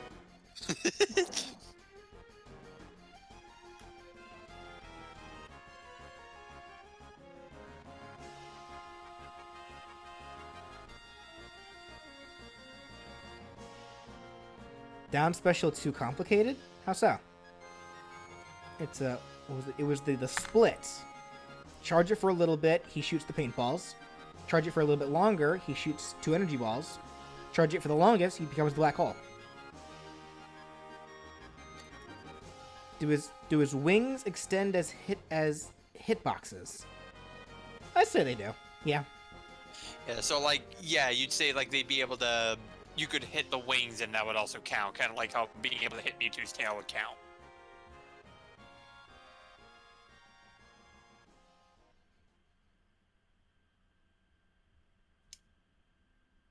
Marx's neutral could be the 4 crescent blades. Neutral what? Special or aerial? Because the crescent blades are his neutral aerial. So do you mean his neutral special? Marx's down B seems too long to charge without a way to hold it. Wait, what do you mean? Seems too long to charge without a way to hold it. Oh, like being able to like, because like you know how like Samus. Right. Can, like, well, I wanted it to be that long because of just how good they are.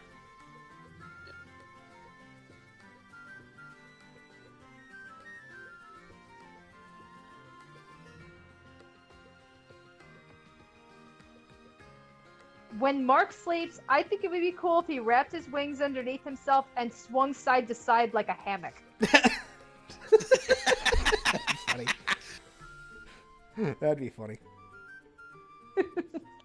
Say, ah, the monster can be adorable. Well, just look at his face. Wanna be my friend?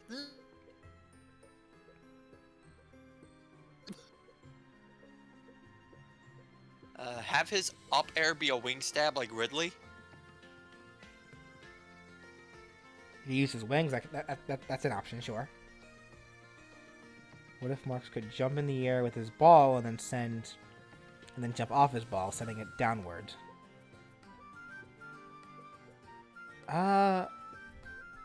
Could that be something? Oh, let me see. Let me look at Marx again. Hold on. That's technically something you can do. You wouldn't be able to jump off it per se but like, because you can do a single jump while on the ball, and then by pressing up or down B while on the ball, will have him jump off of it and and drop the ball to leave a bomb. So if used in the air, you could potentially do that. Well, that could make for some scary edge guarding stuff. Ooh. Reverse edge guards. Like, I gotta get you. Nope. It's like those instances where someone tries to edge guard you, but then you get a stage spike off of them with the ball. Like, that's what you get. The neutral special should be the laser, not the side special. It could be one, but the thing is, the Jester Ball, how I built that, Jester Ball would be very awkward if used as a side special. Jester Ball works as a neutral special way better than it is a side special. So because of that, the beam, which could be either a neutral or a side special, ended up getting defaulted to the beam or the side. Like, it's pretty much the same reason why I made Tails' neutrals specials the way I did. Because a lot of people complained about how I made the Energy Ball side special for Tails, and they wanted that to be a neutral special. But people seem to have ignored what the neutral special that I had for Tails actually was. The Rapid Spin Tails attack. The Energy Ball could work as either a side or a neutral special, but the Rapid Tails Spin attack really wouldn't work as a side special. That works better as a neutral special. Like, because that works more akin to what Meta Knight's neutral special works like.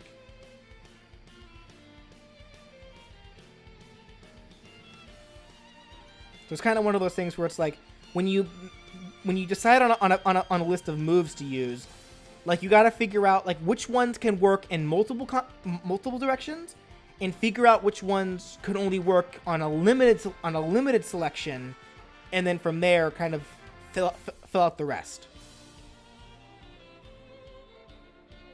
Could the side special be used as a recovery option since it pushes Marx backwards? It could be, yeah. A very dangerous recovery option to use, but yeah, it could be.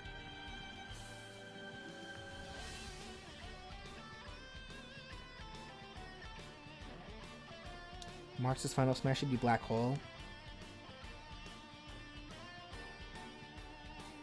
Hashtag darks. Darks.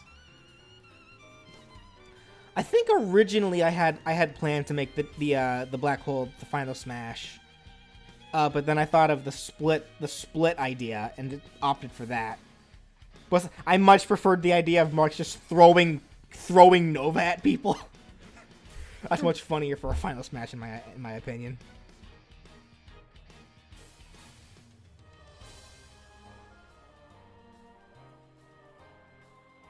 What size is Tails opposed to like Tails? I imagine would be like a tad shorter than Sonic.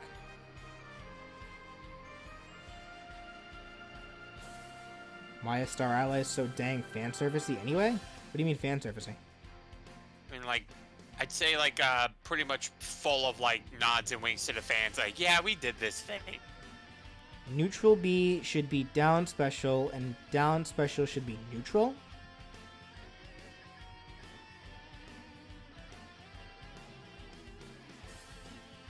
I guess they can go either or, really, because the Jester Ball, they could be either or, honestly. They could be. Either or.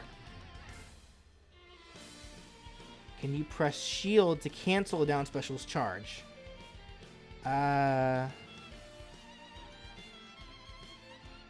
No.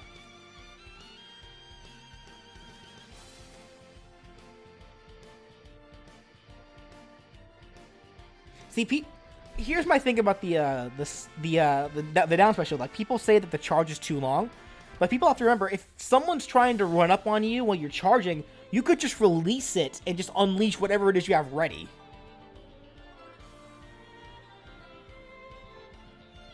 And Marx, Marx for the most part is mostly invincible during those attacks. Like, for the paintballs and the energy balls, he can still take damage, but he can't be knocked out of it. So really, it's probably more dangerous to try to run up on Mark when he's charging that thing than it is to just wait it out.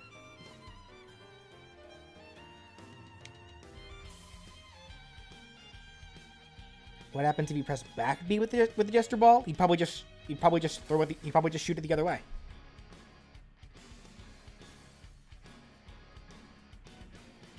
For his forward smash, have his eye swell as you charge it, referencing his ultimate boss attack. That's a funny idea. I like that. Like as he charges, just like. I like that. Who said that? That's a funny idea. Dark Meta Knight 7. Okay. Marx's star KO should be his Marxal Death Screech.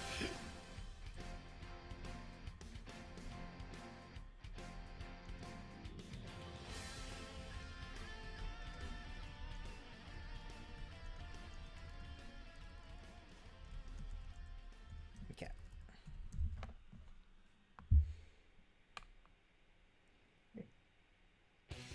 When Marx does back B on the gesture ball, does he just does he use crack shoot? No. And Terry's like, wait a minute. All right.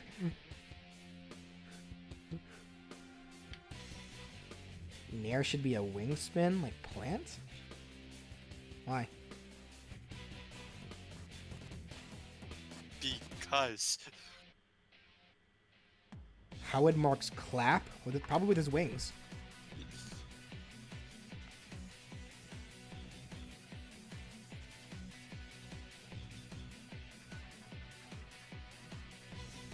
Mark should have a taunt where his hat falls off. If the hat touches anybody before it hits the ground, it will take 2% of damage. Marx catches it. What does Marx look like underneath that hat?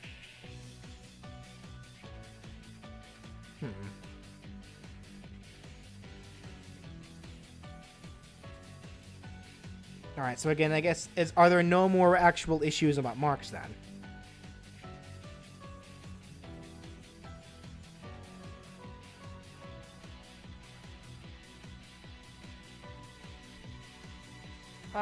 Marx could have a glide? Nah. Well, no, because gliding isn't... Knight's glide is a special attack. Yeah. So no. I was gonna say, did we just get on Knight's case for having glides?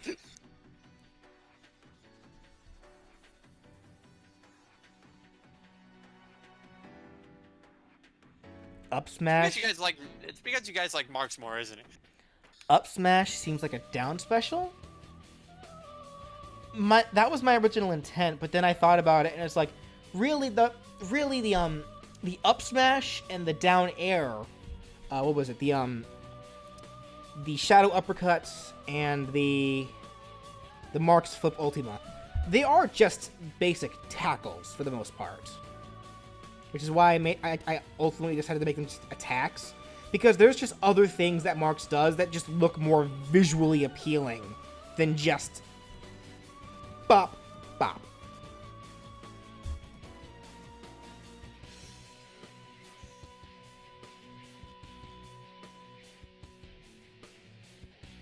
He should be able to float like Peach and Daisy. Nah, he doesn't need to.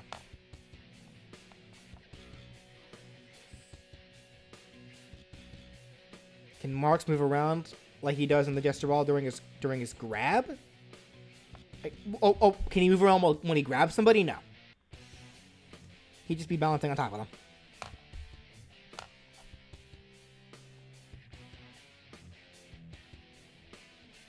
Can you do when he parries? He flashes into Marx's soul. Ooh, you know what? That'd be creepy actually. Whenever Marx parries, like when his eyes glow, he makes like the sinister smile. Ooh. Ooh. He's just like, you're gonna die, and you know it.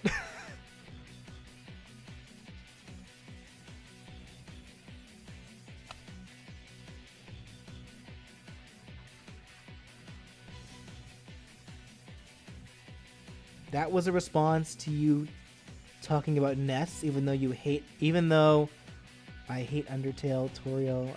What? Okay. No, Sherry has a hate boner for Undertale and will not shut up about it. All right. Whatever. That sounds like a them problem.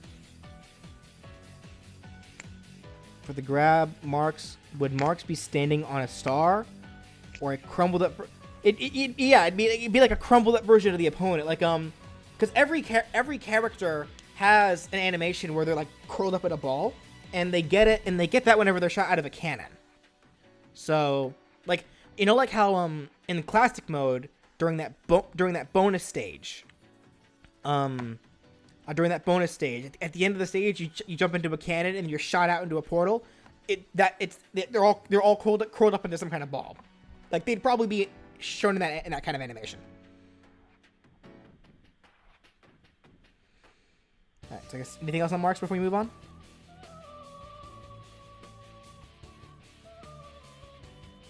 Marx's down throw should have him grow a beach ball over the foe, and then the beach ball falls on the foe, burying them. It's a beach ball, though. Don't think they'd have as much force as just stomping on them. Mark's neutral special, he pulls out a Glock. With what? With his teeth. Oof. All right. Well, we'll go ahead and move on. We'll go ahead and move on. So real quickly before we do, I'll be right back. Okay. Oh, okay. Alrighty. And now we can talk about BJ behind his back. Yeah. BJ's a scrub, pass it on. His weakness is fighting Palutena. Well, that's because of you. It's like you did that to him. And you know what? I will teach these people the ways. It's like, I will get every single one of these people in a Smash lobby and be like, okay, here's how you play Palutena, and here's how you get the better of BJ.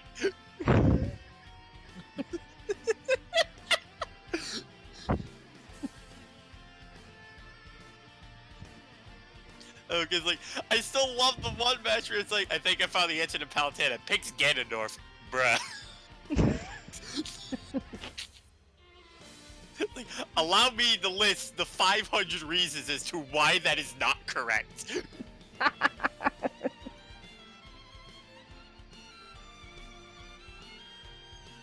Helm of Steel.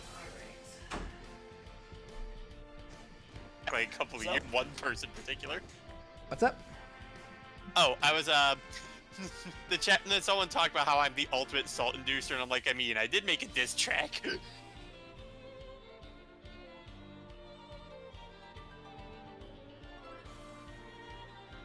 Alright, well in that case, let's go ahead and move on. Next up, the heavy weapons guy.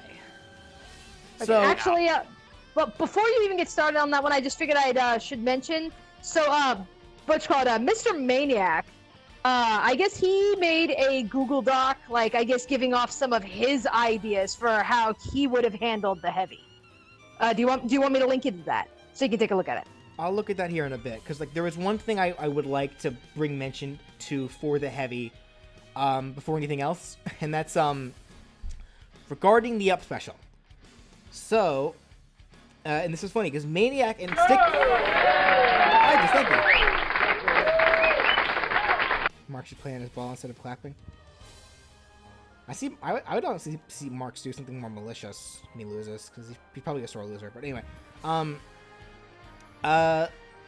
so Stickmaster and Maniac brought this to my attention during the live preview for Heavy. And that's that apparently there's this mode in Team Fortress that I was not even aware of. And I actually don't remember what it was called. But it I think it's Man Up. Man Up? Okay. But it involves giving all of the mercs hook shots. And I'm gonna just say right now, I'm kicking myself for not knowing about that, because let's be real here. Though the up special that I ended up giving to Heavy is probably a little more Heavy appropriate. If I'm fully honest, if I knew about that hook shot, I would have defaulted to that. No doubt. I would have given that to him in a heartbeat. Because the uppercut special that I gave him, I struggled on that one, guys. Like, that one took me a bit to kind of decide on. But again, that I guess that leads up to a preference thing. Like, the hook shot just seems like a better idea, but the uppercut seems more akin to heavy itself. So again, that kind of just ends into a preference thing.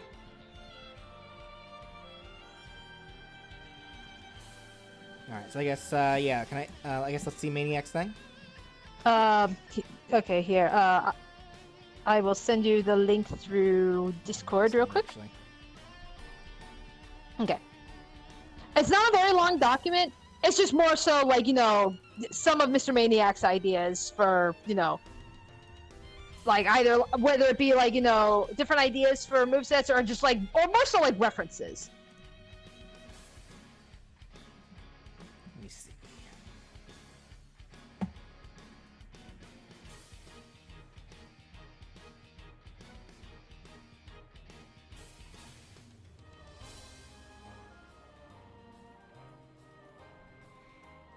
So you got like a bunch of different colors here.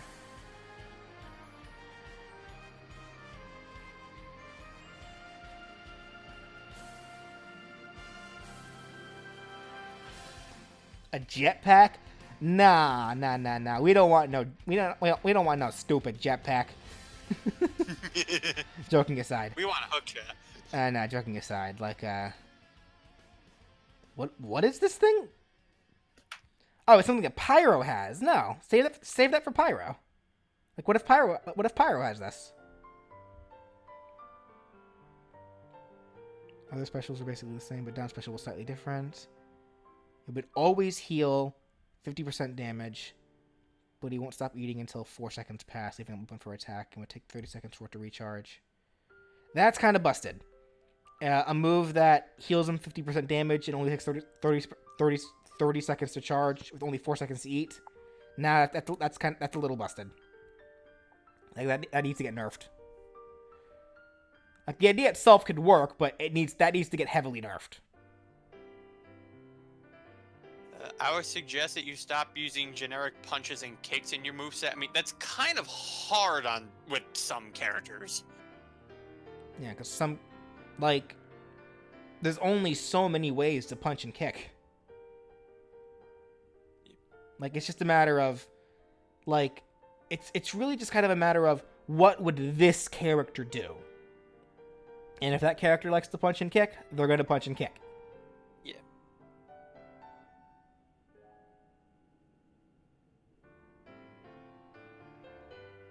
Yeah, like, same thing with, like, like sword swings. There's only so many ways you can swing a sword, and we already have...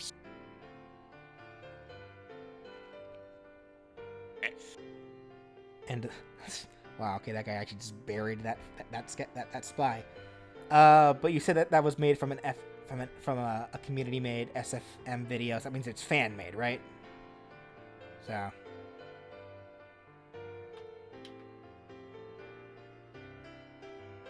Another up special idea was making a payload appear before him, go up, and then go down and explode. those things are giant, aren't they? I mean, we could scale them for Smash. That seems a little forced. So why would Heavy want the Halo to explode in front of him? It's the enemy's payload. Well, actually, one thing I know regarding hats, at least, I know I made mention in the video how I'm sure that hats would be incorporated in some way, but I just wasn't sure how. A lot of people did actually suggest the idea of how you have your 8 alts, but then if you want to, you can choose whatever hat you want in the same way you would pick like a Pokemon trainer's Pokemon. It's like you can click your alt and then click on like Heavy's head or something, and that would change his hats.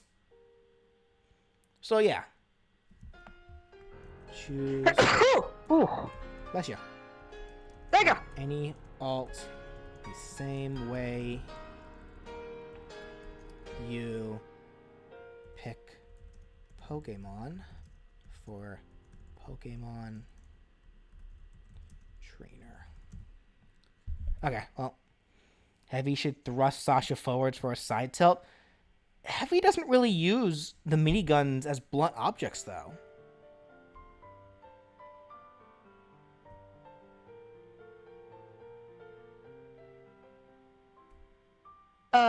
Why didn't you add the second banana to his down B? Second banana. Is that another food? I mean, if it is, I probably just ignored it because I figured the 3 that I gave him were enough. Because it's a randomly generated move, so you don't want too many.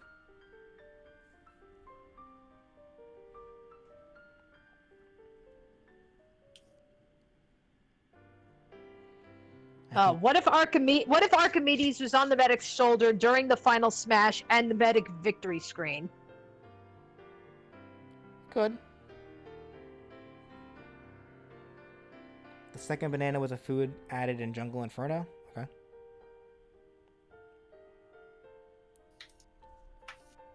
Yeah, it's like the second banana is a less potent sandwich. It heals less but respawns faster.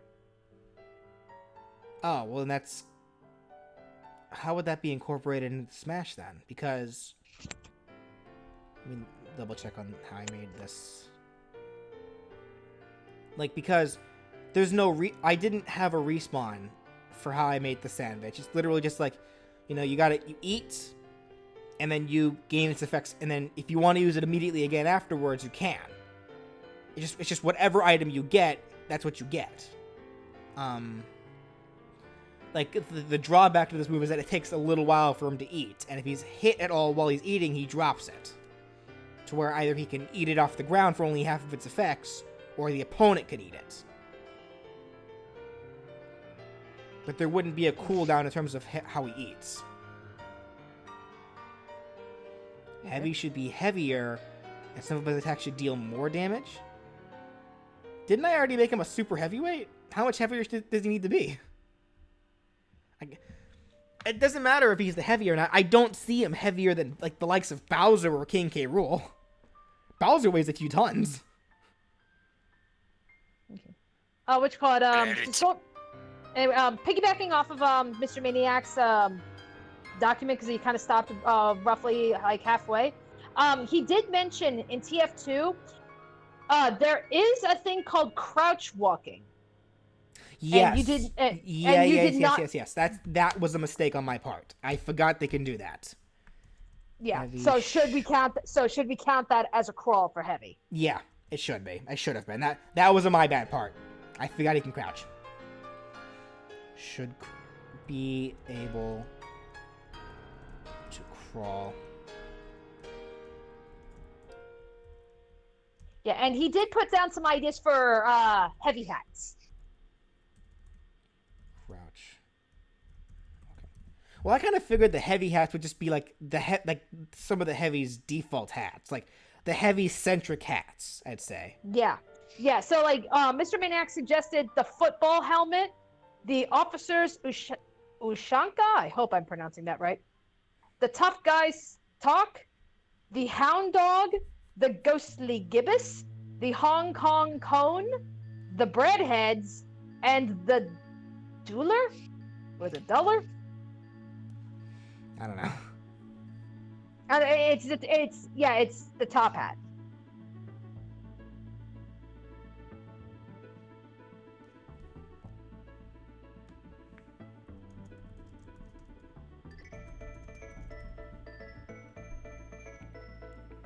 All right. I saw someone earlier ask if the Heavy's Final Smash heals them. Theoretically, it should, technically, since it is the medic using the Medigun on him for the Uber charge. But I'm going to say in this case, no.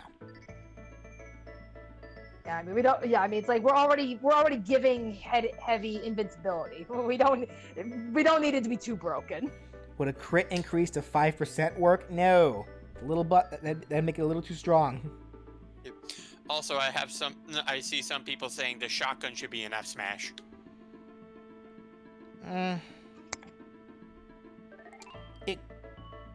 In the terms of what a shotgun does, it could be a forward smash.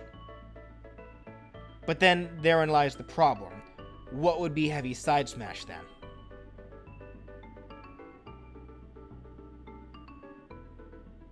because heavy only gets 4 kinds of weapons: the miniguns, the shotgun, his own fists, and the food.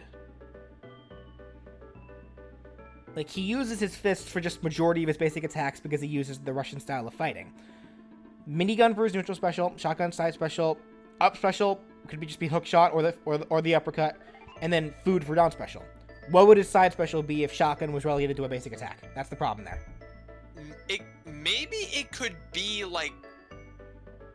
Well, I'm thinking of maybe 2 things. One, it could maybe be like he puts on like maybe one of his maybe he could put on like some of his other gloves, and then he could have maybe a command grab or something. Command grab? Yep. That would be in line with heavies. Yeah, and then the other thing is that maybe something similar to like a dancing blade, but with rapid punches with the eviction noted. So yeah, it would have to be something completely innovated. Yeah. Panda asks, can Heavy have a different Final Smash because he has team members like Mega Man? Well, what do you mean? Like, because... Like utilize the entire team and not just the medic.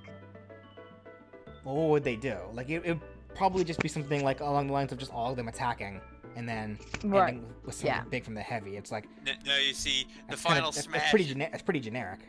No, see, the Final Smash is that on the Heavy's team just jumps on the payload bomb and drives over to the opponent, blows him up.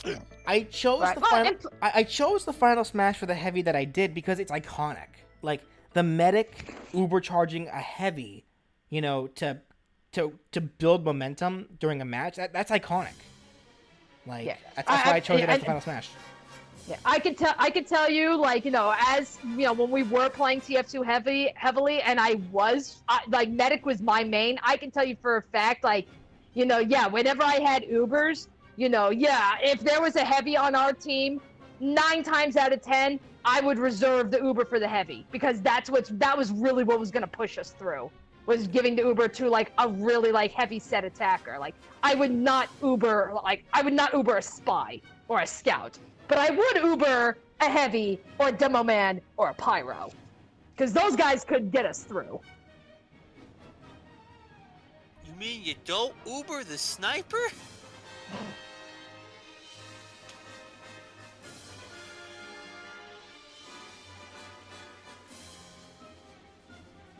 Okay, Mr. Maniac, I guess he wants me to bring up about crits.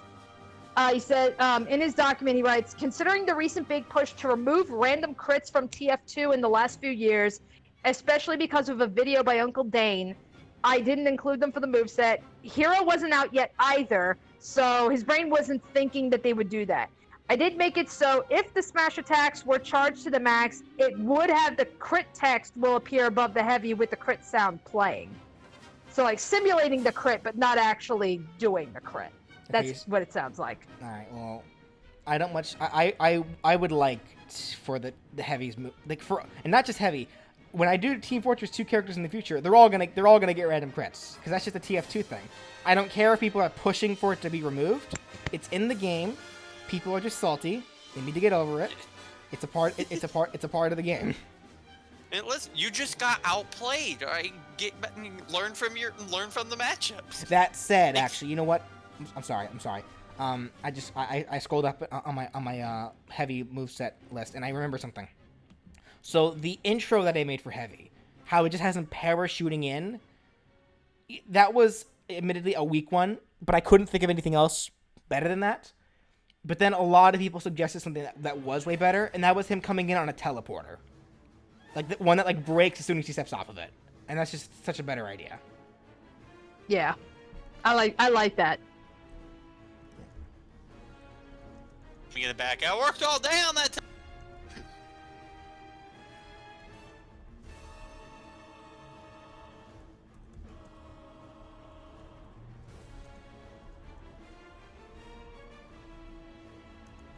Pokemon with random crits would be funny. No, you know what? No, forget it. Just give Pokemon random crits. It's appropriate. But wait, Razor Leaf has a high crit chance. There you go.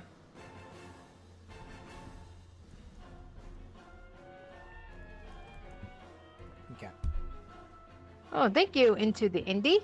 Oh yeah, thank you. He says the side smash can be the fist taunt finger guns. Well, that was the down taunt. Yeah, I made that an actual taunt. Like it's an actual kill taunt. Yeah, you're right, Evil Mastermind. Pokemon should have random crits. Yeah, and you know what? Ivysaur's neutral B is Razor Leaf that high.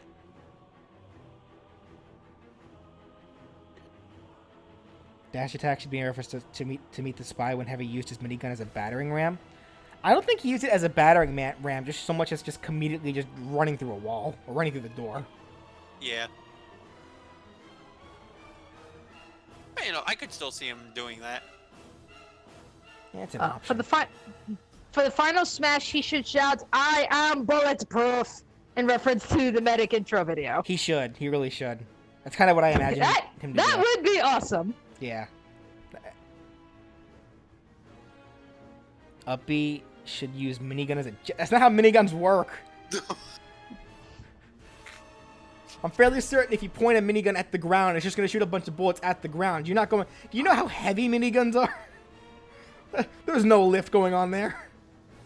Not with that attitude.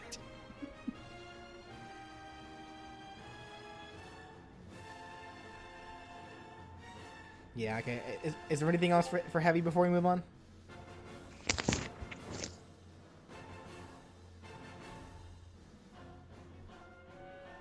If Heavy grab, could Scout come in and pummel with the baseball bat? No. Medic is the only exception I'm giving because I built these movesets with the idea of me doing other characters in the future, and having them be included in multiple movesets is weird. The only exceptions I generally give are if the character in question involved in the moveset probably won't be getting their own moveset. Because here's kind of the unfortunate thing about Medic. Medic would be such a hard moveset to make. Because Medic, yeah. I honestly see as a better assist trophy, not a fighter. Because he's support. Because yes, you know, the medic does have, you know, his own weapons and stuff. So, I mean, it's not like the medic can't fight on his own. TF2, this is a support class. His weapons are more so, you know, someone's getting too close to me, get away from me so that I can get to somebody and heal. So it's like, I don't think it would be impossible to make a medic as a fighter, but I think out of all the classes, it would be the most difficult. And, you know, if that's going to be the case, and if you are going to make, you know, medic an assist, it makes the most sense to have him be with the heavy. Right. How many characters do I plan on doing? As many as I can do. As many as I'm willing to do. As many as YouTube allows us to do. Right. All right, let's go ahead and move on then. So next up, Freddy Fazbear, the Halloween episode. So does anyone have Are you ready for Freddy? Does anyone have any issues with Freddy? And if anyone says that Freddy is too much like Mewtwo, I'm going to punch you. I feel like the first thing that we should address is telling people the difference between an actual jump scare and just the... Oh, wow. Why? Wow. Thank you, Toa. Oh! Thank you. Do you people... It's like, can you eat? Do you have, like, I know that was a Christmas present the last stream, but it's like, do you have presents for your family or something? Can you take care of yourself? Are you okay? Thank you so much. Oh my gosh. Anyway, where was I? Oh yeah. Problems with Freddy. Freddy. What were you saying, Brian? I will say, yeah, you're going ahead. Yeah, I was gonna say, I feel like we should also, like, explain to some people the difference between an actual jump scare and just the jump scare animation. Those people can be babies all they want. I don't care. Like, if you're scared by a screen transition, Samite, thank you. Would it be an edited down version? I think at this point, yeah, there probably will be, because we've gone through a lot. We definitely have a lot here, and I will be including the information from the last bunch of characters too. So this one probably will get a watered down version, but probably not until after I get back from the break, though. So. I also want to bring up, because this is another thing I noticed more so towards the end when you were talking about the alternate colors. You know, it's like, you know, yes, you referenced like all the different versions of Freddy, but you also gave like, you know, colors based on Foxy and Bonnie, and people were asking, where's the Chica reference? Kind of hard to make a Chica reference when we've already made the Golden Freddy reference. Yeah. Like between Gold, Fazbear / Golden, or Fredbear / Golden Freddy, because I think it's implied that they're technically the same animatronic, but regardless, they're the same colors, so it doesn't matter. Yeah, and that's kind of the unfortunate thing with Chica though, is because like most of the Chicas that you run into in the FNAF series, they are like yellow based. I think the one exception was like what was it, like Funtime Chica or something? But even then, you know, Funtime Chica was following the same pattern as like Funtime Freddy, which again, you referenced. So it's like Chica kind of got the short end of the stick when it came to, you know, references and colors, unfortunately, because it's like whatever color scheme or something that we could use for Chica, that we can already pull that for some other version of Freddy. Right. Somebody asked, how does Freddy's up B work? Does the whole screen go static, or just a specific area? Only the area like directly above Freddy. Like if the whole screen static every time Freddy uses up special, they get annoying real quick. So no, it's just the area above Freddy that's like it just shows like a square or like a staticky area, and then the static reappears somewhere else with Freddy appearing behind him.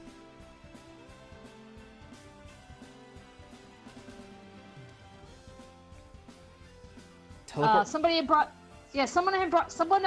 up because we have seen some of the animatronics being able to crawl through vents.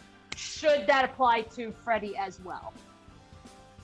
It's hard to say, if only because we've never actually seen Freddy crawl, and I'm gonna say no because of what I made as crouch animation. Because when Freddy crouches, he kind of just limps down, kind of at a similar pose to Golden Freddy, which was the point of the reference. And that crouch would make it hard to crawl, so I'm gonna say no.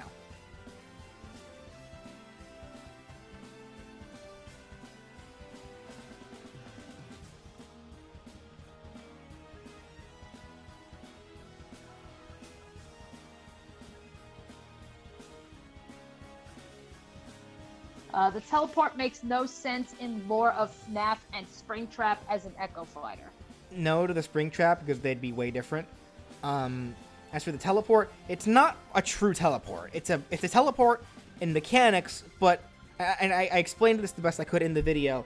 It's a metaphor for changing cameras. Like when you change, like if you have Freddy on your screen, you know, change to a different camera and then change right back, Freddy could be gone in an instant, and then immediately be somewhere else.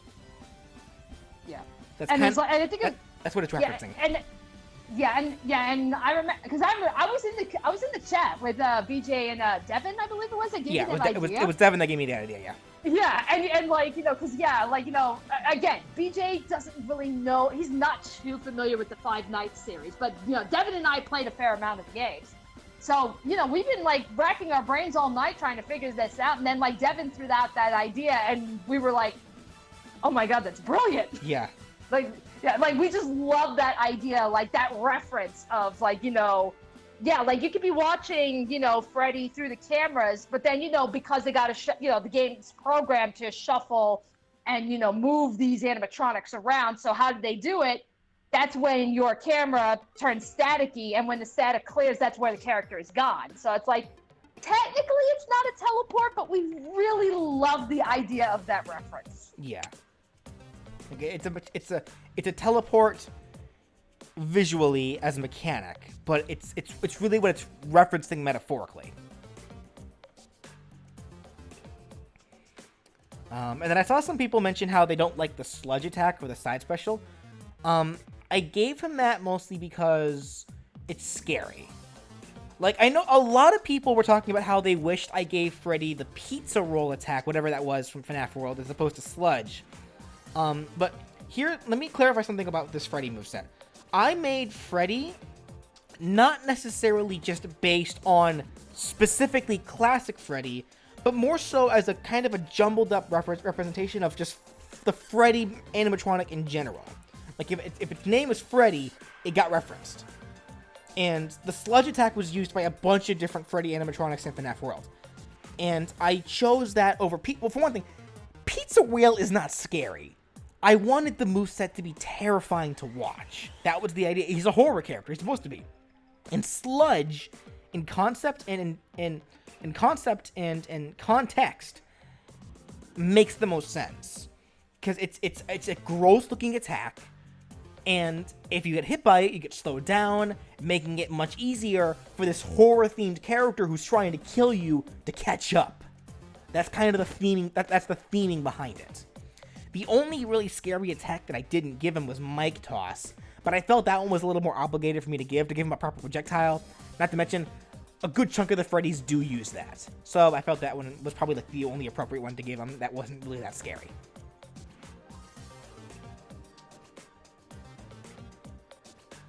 What about using the Freddles instead of the sludge attack? I thought about that too, but I ended up just liking Sludge more. Can you catch the microphone like K. Rool's crown? Yeah, but he just pulls out a new one, so.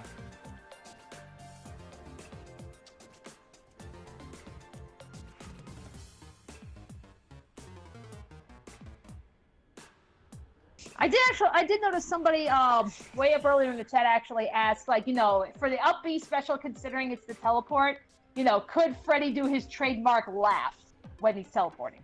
He could. That could be something that can happen like rarely or on occasion, yeah. Can Dreadbear? What's Dreadbear? Can Dreadbear be an alt for Freddy? What's Dreadbear? Oh, I gotta remember that one. I'll look it up. Let me see. FNAF Dreadbear. Okay, that's why it does. That's why it was unfamiliar to me. It's a reference to the FNAF VR Helps Wanted. Oh, so it's something brand new. Yeah, the VR is the VR is the newest entry. When did that come out? I want to say last year. Yeah, it looks like it. or at least like a couple of months ago or something.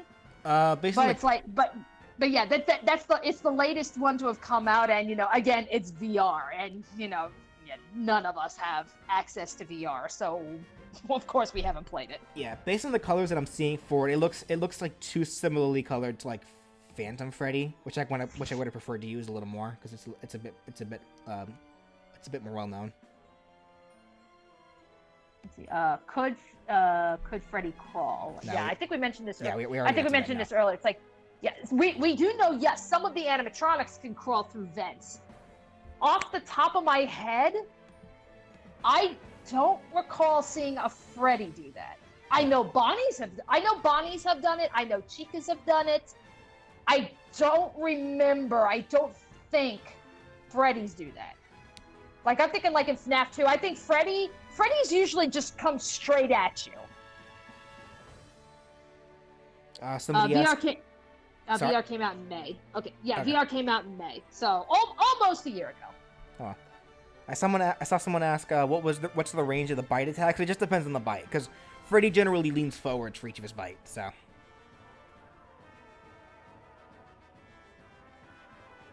Thanks for the jump scare disclaimer at the beginning. No problem. I hate jump scares too. Like, I'm not easily frightened by anything anymore. I was a huge baby when I was a kid, but not anymore. But jump scares are what I call cheap scares, really, because you can't prepare for them, and they're literally just loud noises. Which, I don't care who you are. I don't care how brave you think you are. If someone screams when you're not prepared for it, you're going to jump. Which is why they're called jump scares. So. Instead of throwing the mic, why not throw the Freddle? They're scary. It's just that, yeah, the sudden appearance of it just... Instead of throwing the mic, throw the Freddle? Yeah. I think the mic just works better. Oh, okay. Wait, I got one. Can Hat Kid boop Freddy's nose? And when you boop it, you get the little squeaky sound. actually like that. I like that idea. I mean, it's a fun little reference, and it's funny. Hat Kid probably would be one of the few characters that wouldn't be scared of Freddy. Yeah, Hackett probably would be one of the few characters that would not be afraid to try and boop his nose. Now, actually, no. Here's the question. Actually, now that I'm curious, do the animatronics attack children? I feel like they probably don't. No, Yeah. they only go after adults. Yeah, I figured as much. So they'd be looking at Hat Kid, Ness, and Lucas and being like, what do we do? yeah, so Hat Kid and Freddy, best friends, confirmed.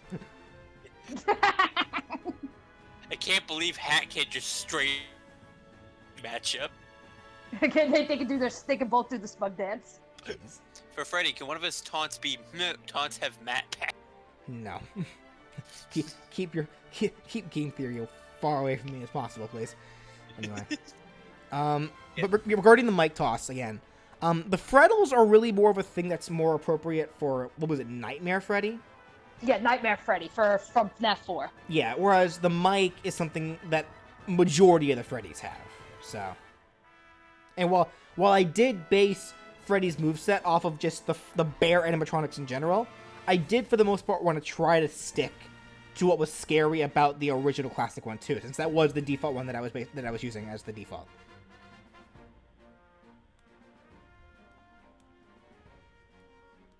Bonnie and Foxy's alternate costumes, that wouldn't work. They're different shapes and they don't have mics.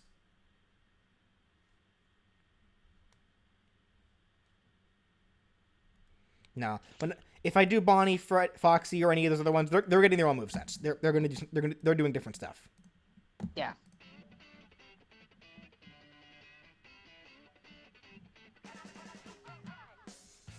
Could Balloon Boy have been an upbeat? Nah. If I do a Balloon Boy moveset, I'll let that be. I'll let him be. I'll let him be his own upbeat.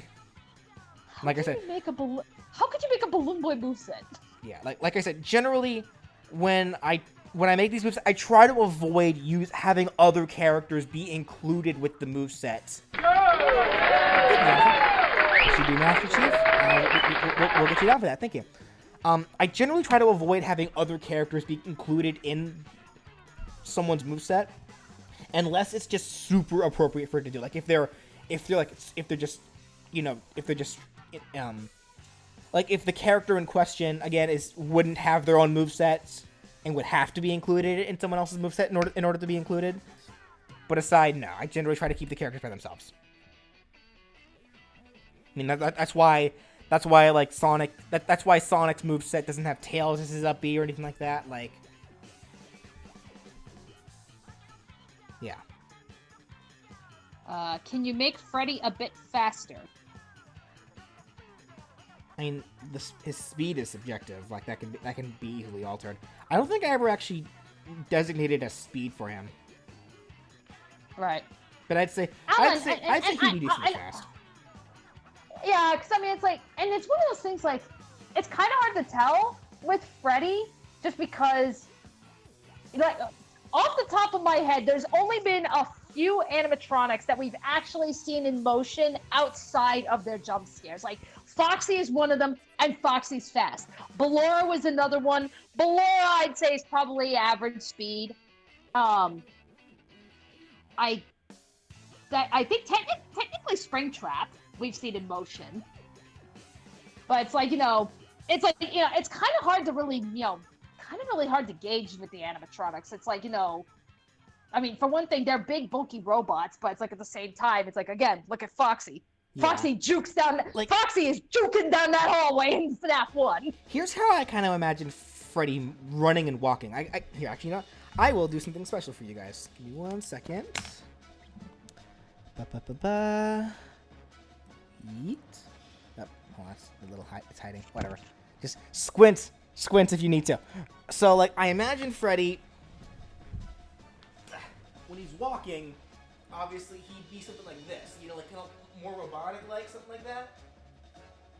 But then I imagine when he runs, he'd look a little more terrifying. Like he'd be like, ah, like something more akin to that. That makes sense. Hope you enjoyed the show. Live performance from Prof Fan 1.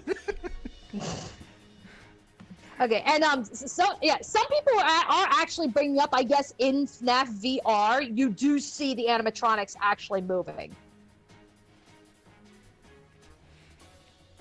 I think, Alright. yeah, I think it's. I think we are gonna have to take a look into the VR or something as far as speed, because a bunch of people are saying you do see the animatronics moving in VR. Okay. All right. Yeah, Well, like again, that's the one FNAF game we have little to no knowledge of because it's like the one we have no means of playing it, so we haven't experienced it ourselves. how loud would the Final Smash and Down special be? I imagine not that loud. Like, just for the sake of not blowing everybody's ears out, for the sake, well, for gameplay's sake. But Every Smash tournament, whenever somebody picks Freddy, the speakers just blow. yeah, like for one thing, obviously the down special isn't a true jump scare. It'd be a jump scare to the character that they're fighting, but not to the player, because obviously it's far away. He's not even facing the screen. He's facing towards, like, left or right. The Final Smash, that would have to be made in a way where it wouldn't become a jump scare, but it would be a jump scare again to the character. Because I built it with the idea that like, the character that's caught is put into a security guard room where the lights go out, and then make it appropriate, and then all you see are just like a Freddy's like silhouette behind the character and just his glowing eyes. And then as soon as the character turns around, he, like, just does that. Like, then, like, pretty much that. Like, but aside from that, like, yeah. Alright, so, do we have any issues with Freddy, then? Before we, like, are we good to move on?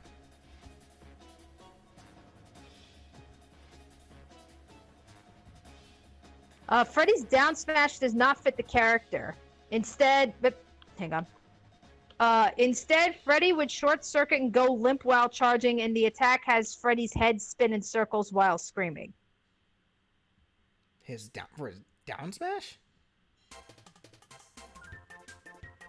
It doesn't go up. That doesn't sound like it goes up very far, though. Like, you just said that he starts short circuiting while his head spins. Yeah, it just says Freddy would short. Like, Yeah, Freddy would out? short circuit. Yeah, Freddy would short circuit, go limp while charging, and the attack has Freddy's head spinning in circles while he's screaming. So is his body just electrocuted? Is all? It's just his body giving off electricity. Is that what actually damages? So that could work. That is an idea.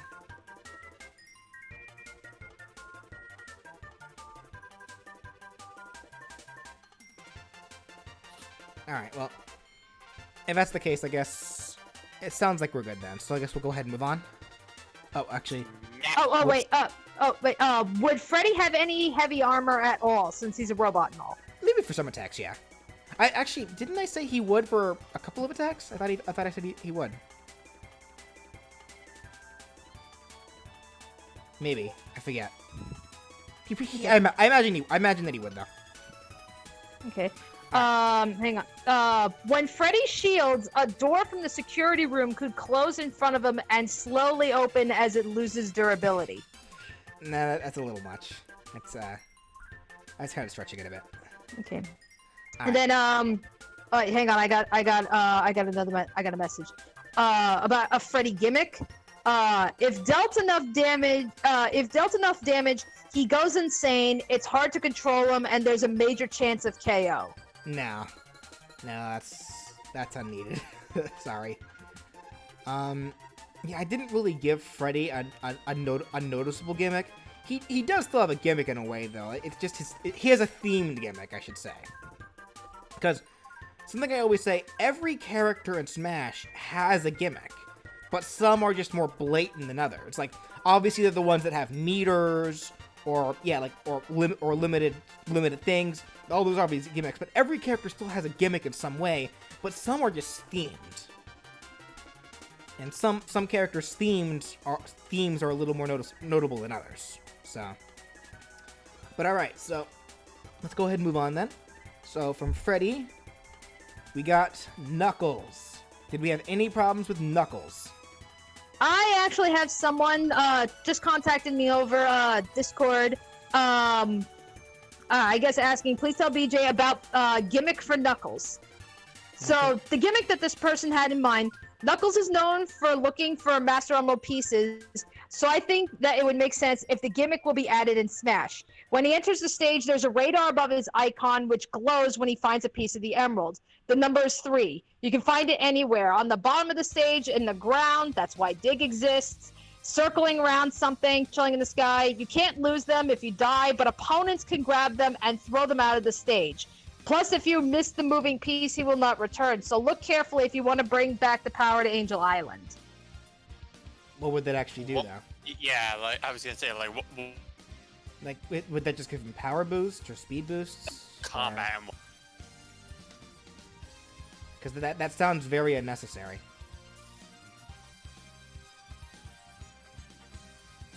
I mean, unless getting all 3 is another way Knuckles can get his final.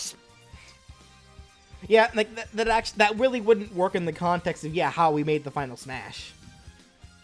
No, honestly, I think it'd be even funnier. It's like Knuckles gets this final Smash, and it's like, well, I just got that back. Yeah, well, this person literally just contacted me again. They just said, it changes the final Smash. It changes the final Smash. Yeah, so if Knuckles has all the pieces of the emerald, you get a different final Smash. That sounds pointless then, because you can turn final Smash off. What would that do when final Smash is turned off? Yeah, and plus the Master Emerald's still there in the other final Smash. It's just that it gets taken. Yeah.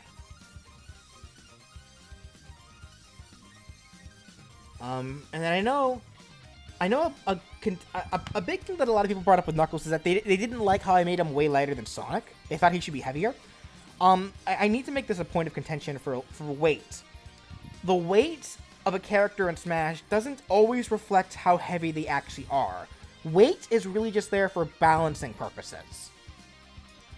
Like, the biggest examples I can think of for that are like how Mewtwo is lighter than Pikachu in Smash. And like let me pull up my weight list, and I'll list off some ones that just don't make sense for where they are. Like let me see. Where is it? Where did it go? Where's my weight list? I know I have it. Kurgan Hammer, help. But regardless, it's like I made him light because I wanted Knuckles to be both a fast character that hits as hard as a heavyweight. Yeah. So he's more so a glass cannon. Yeah, so he needs to be light in order to be easy to kill. If he was too heavy, even if he was just an above average lightweight or a below average midweight class character, he'd be busted. He'd be so hard to kill. Like he'd be really hard. Yeah, he'd be really hard to kill. On top of the fact that he just deals way too much damage. He needs to be easy to kill. Okay. Some people are asking why not make Rouge his Echo Fighter? Because Rouge kicks. She doesn't punch. Right. And plus, like Rouge cannot pick up giant boulders. She doesn't. Just overall, she kicks. She does not punch. That's just the big contention there. And also bear in mind, like, because again, I know even though you reference the gliding and stuff with Knuckles, bear in mind, like, usually when you play these Sonic games, and this is like, as if like Sonic Heroes doesn't make it blatant enough, Knuckles is considered a power character. Rouge is not a power character. She's often considered a flight character. Yeah. So it's like, like I am all for having Rouge in Smash. I love that character. But yeah, she would have to be her own fighter. Yeah. She would very much need to be. Now, I'm sure we probably could get Shade, but then Ken Penders would throw a temper tantrum.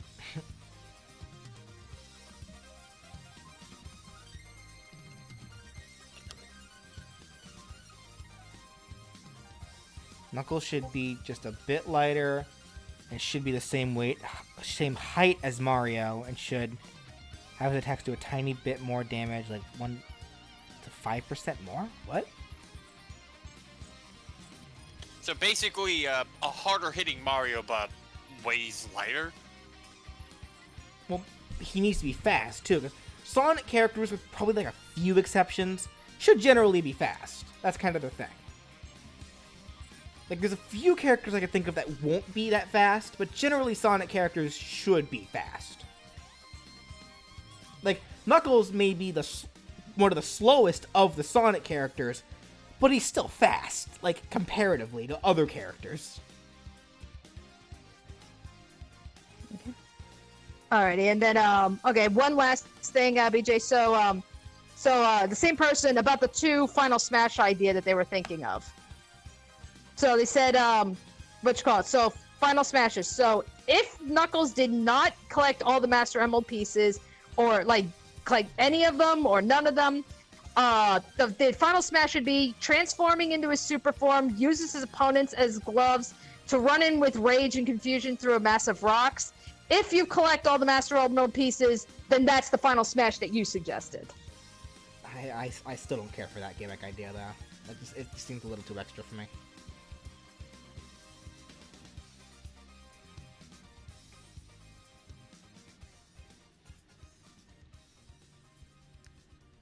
Okay, what else? Knuckles should shout, "Oh no," when he gets KO'd. That could be something that he yells, sure.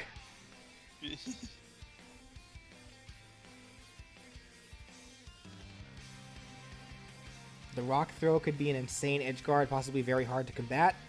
It depends. Like, because of the angle that it goes, it depends on how you throw it. It'd be no different than like throwing a like one of those Piranha Plant's Spatui spike balls. Now the rock would be much bigger for sure, but yeah, it's kind of the same idea. Then you can always recover low. Like, you mix up your recovery options for a reason. Yeah. Tikal should be the Echo? No. Tikal's not a fighter. Yeah, she's not really a fighter. Like, I know she was a playable character that can punch and such in battle, but I don't think she's as strong as. I don't see her picking up giant boulders. I don't see her. Yeah, I don't see her working. Like, at the very least, if she were fighting, she would not have the same like rough, like just really rough, just powerhouse moveset that Knuckles would have. Hers would need to be more graceful. So when Knuckles fights, he goes all out. Yeah. And yeah, they're both echidnas, and the echidna tribe is known for being like powerful fighters, but it's like, again, if you look at Tikal's character in Sonic Adventure 1, I look at Tikal's character and personality, I don't see her as being like, super warrior princess. Yeah. Shade as an Echo? I don't see Shade either. Shade. Okay, there's 2 echidna tribes. There's the Knuckles tribe, and then there was whatever tribe that Shade came from. The Shade's tribe is all about technology and tactics and such like that. They were able to win wars that way. If Shade's fighting, she's not using brute force. She's not picking up boulders. She is using technology. She's using her leech blade, whatever that was. She's teleporting. She's doing things like that. Yeah, Knuckles, I don't think needs an Echo Fighter. And and again, Ken Penders would throw a temper tantrum. Like, cancel the game now. Jeez. And that's why we don't have a Sonic Chronicles sequel. Yeah, I gotta write this down real quick. Knuckles. What about Mighty? Mighty would probably be the closest thing we'd get, but I think I would prefer Mighty to have his own kind of moveset. That, and Mighty more so plays more like Sonic. Yeah. He was going to be the original Sonic. Honestly, Mighty is like this weird combination of both Knuckles and Sonic.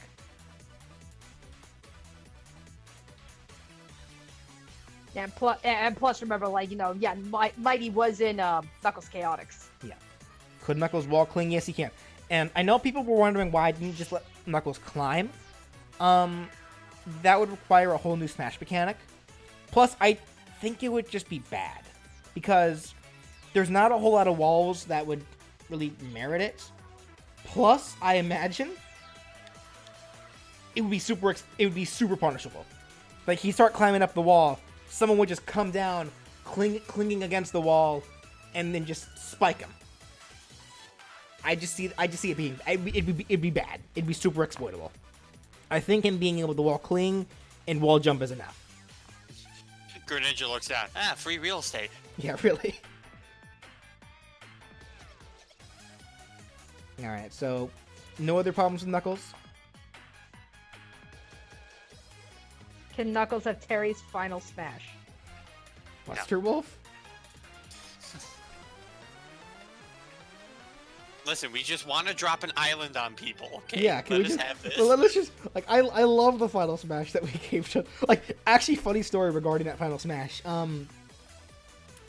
Brian and I both came up with the idea at the same time without saying a word to each other about it. It was literally like I forget what the actual conversation was about, but I was bouncing ideas off of Brian for Knuckles' moveset. And I was stumped on the final smash. I did not want to do Hyper Knuckles. Because that's just too niche. And I was I was just brainstorming. I was thinking, like, could there be something to do with, like, Angel Island or the Master Emerald? And then, at that moment, a light bulb, like, popped out for both of us. And, like, literally, we both had the same idea at the exact same time. It was glorious. Drop the island. Did I consider picking the spin dash for Knuckles' down B at any point? Yeah, I did. But I would have much I ultimately decided to go against the spin dash because the digging is much more iconic for Knuckles, and that really kind of has to be a down special. And gliding is much more iconic for Knuckles, and that kind of needs to be a side special. So it got scrapped because digging and gliding are just much more iconic for Knuckles.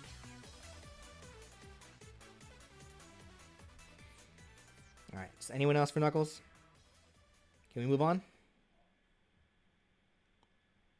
I think we're good. Alright. Alright, so next up. Agumon. Alright, so any issues with Agumon?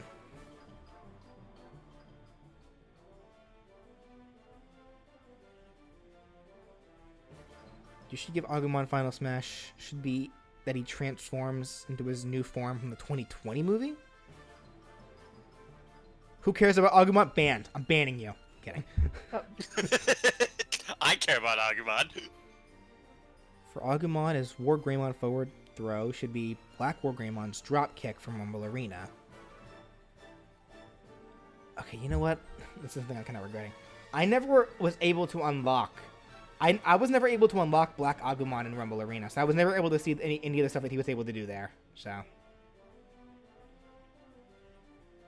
War Greymon's Terra Force needs to be slower. It's not like we have charge shots with no charge up. It probably would be slower. Honestly, yeah. It would need to be.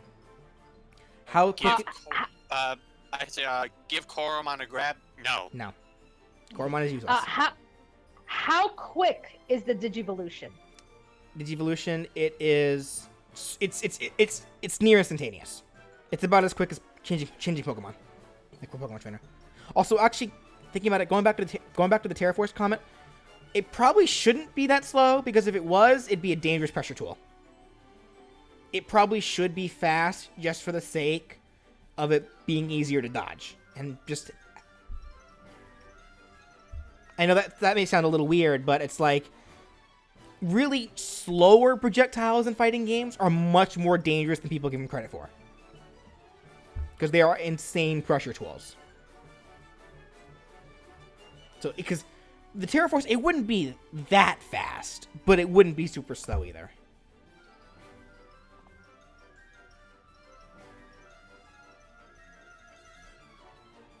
Why do I hate... I don't hate Koromon, I'm just saying. If you become Koromon while playing as Agumon, go pick up Go Diego Go. I'm just saying. Yeah, get good, scrub.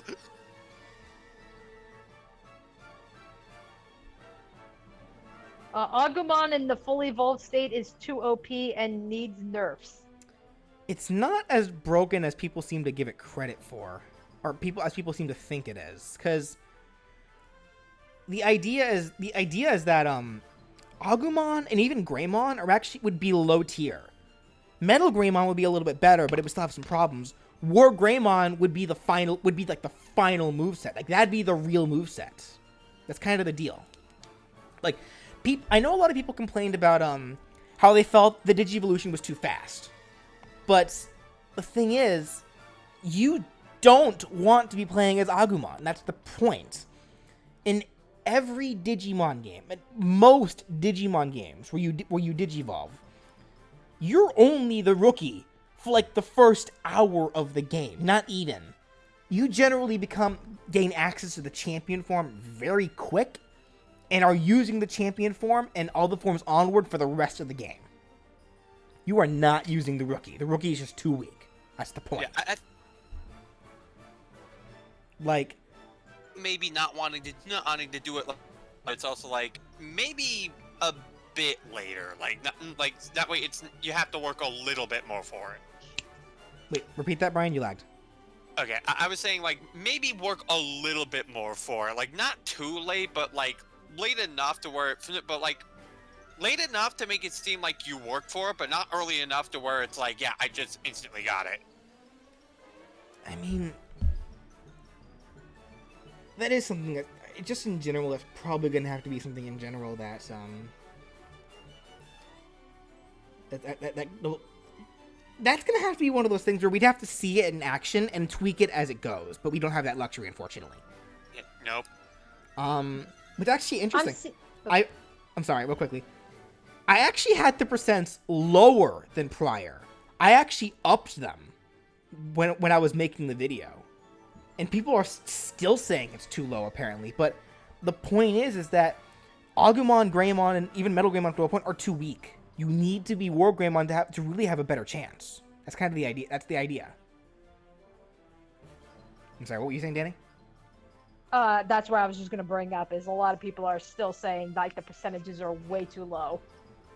Like, do you want to have a worse character? Is that what you're saying? Yeah. Because I didn't make War Greymon, like, Sans levels of powerful. Which, again, to get Sans was super hard to do. War Greymon would have about the same power as an average Smash character. Like, he might be a bit more high tier than normal, just for the sake of, feeling like you earned it. But he would not be super powerful.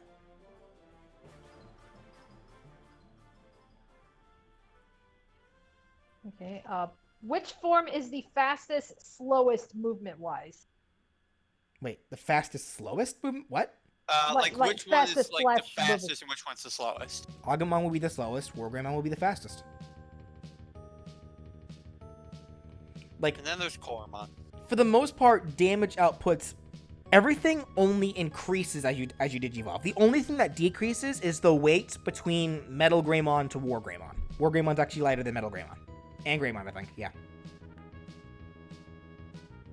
And then there's Koromon. You should be able to cancel the effects of down special by using it again. What? For the...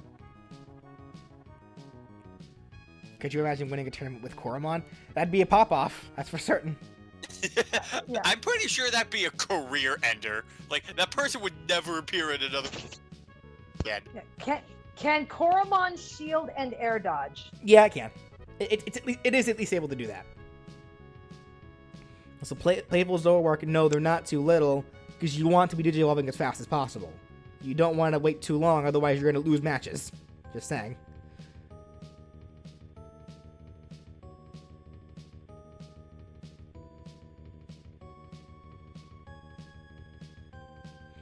What about Kirby Hatch? Would they change?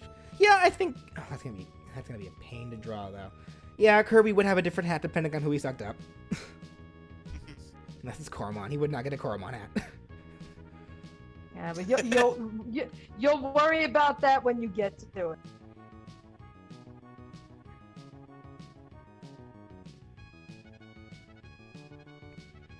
Saying you'd have to be trash to get Koromon, meaning Agumon can't be that bad?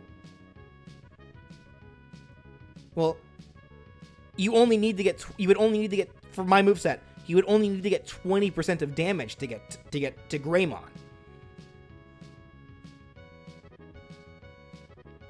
Like, it would just be really unfortunate for you to get KO'd as Agumon without ever getting 20% damage off at all.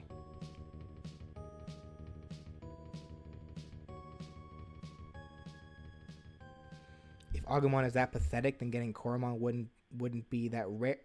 Wouldn't be that rare, is it? I see your logic, but it shouldn't be if you know what you're doing. Again, that's why it's 20% damage, which I showed in the video. Squirtle can achieve in like 2 seconds.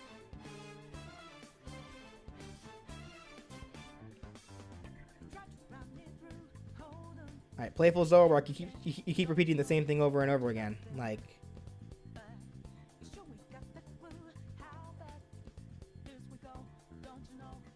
Vmon Echo? No. No, Vmon cannot be. Agumon, there really is no echo. There really is no possible echo for Agumon.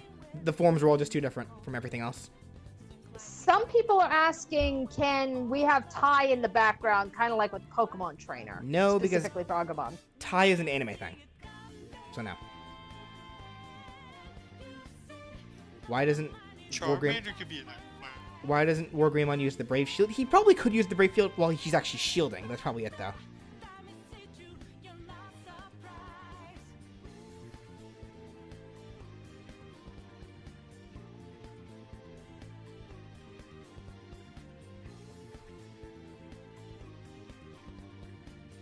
But you're not really selling me on why I would want to pick him instead of any other character who doesn't need to work to just be decent. That's kind of a preference thing, though. It's kind of like what I said in the Steve video. Oh, not the Steve. The second mistakes video. It's kind of just like, if it's a character that you really like and are willing, but may have a harder time playing as may have a harder time than other characters. If you like the character enough, you'll be willing to learn them. Compared to if you don't care about what character you're playing as, you just want to win matches easier. You just play as easier characters. It's kind of how it is. Koromon mains would be the biggest trolls. Yeah. Like, do you think Bowser Jr. mains play Bowser Jr. because they think he's good? No, they play him because they like him.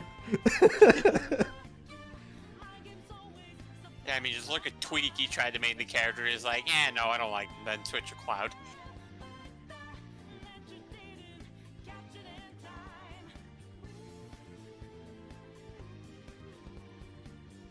Maybe make it 22, 44, 66 to appease those who want it. That's not much higher, though.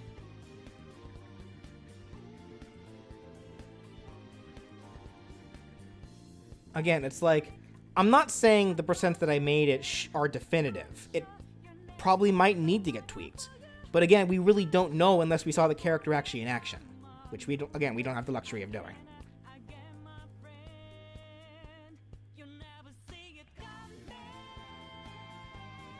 How big is Wargreymon's final smash?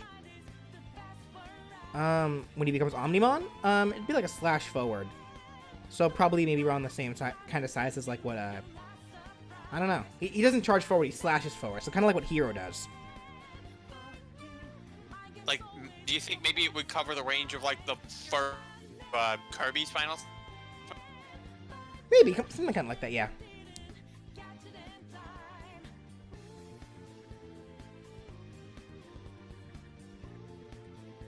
Couldn't the acceleration boost be another idea for the down special? Maybe. I went with the attack boost mostly because generally in most Digimon games where you play as Agumon, some form of the Agumon line always have specifically an attack boosting attack. Like Greymon had a power boost in Digimon World 3. Metal Greymon got a move like that in Digimon World DS.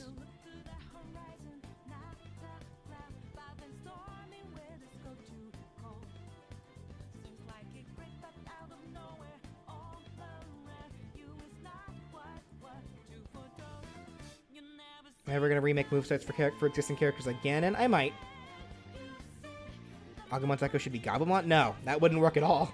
They're two totally different animals. Did you ever mention what would happen if you ever got KO'd as a Koromon? I mentioned it in the video. You just come back as Koromon.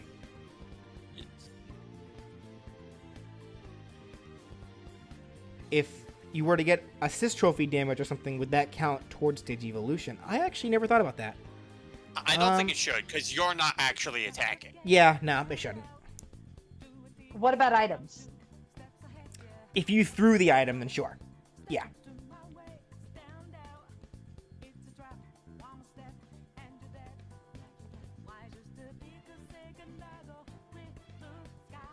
Alright, so then I guess anything else on Agumon then?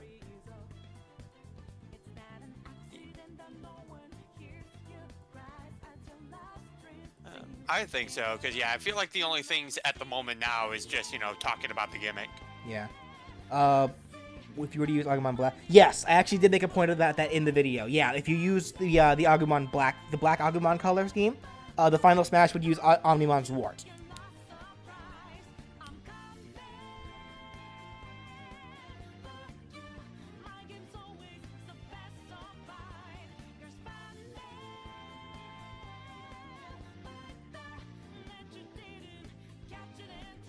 I would only pick Agumon up against Little Mac or Pichu. Sorry, I'm just giving my opinion on the character. That's fine. That's your opinion. I don't mind. If you don't like it, that's... you're not offending me. That's okay. How dare you not use my character? Off screen. Could there be a way of disabling Digivolution? Nah, I don't think that's necessary. I don't think you'd want to do that.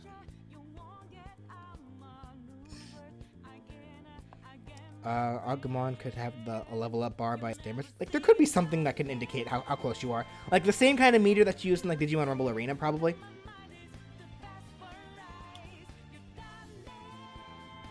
Could Agumon fly? No. Would Toy Agumon be a skin? No. Again, it's radically different. And I don't think Toy Agumon doesn't evolve into any Greymons. Not that I know of anyway.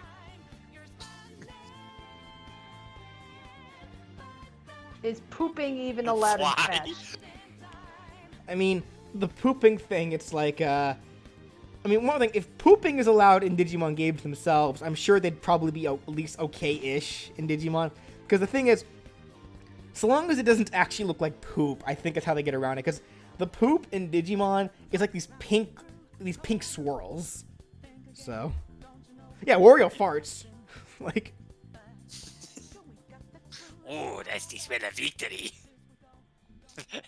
Wario just sees Agumon do that taunt. Ah, man of culture. Pooping can make foes trip? No, that'd be broken. that'd be some literally nasty stage control. No, like, I also just imagine, like, someone just walking across it, like, say, like, Snake, and he's like, what did I step in? Okay, BJ, here's a question I'm sure only you can answer, but somebody asked, what Digimon games would you recommend for somebody who's never played any of them and has only seen the anime? Cyber Sleuth. Definitely Cyber Sleuth. Digimon Stories Cyber Sleuth, both games are fantastic pickups. Like, they are excellent games, the story's great, the gameplay is fantastic. Like, they recently released the Switch version that has both Cyber Sleuth games in one package. And it's a phenomenal pickup. I highly, highly recommend Cyber Sleuth.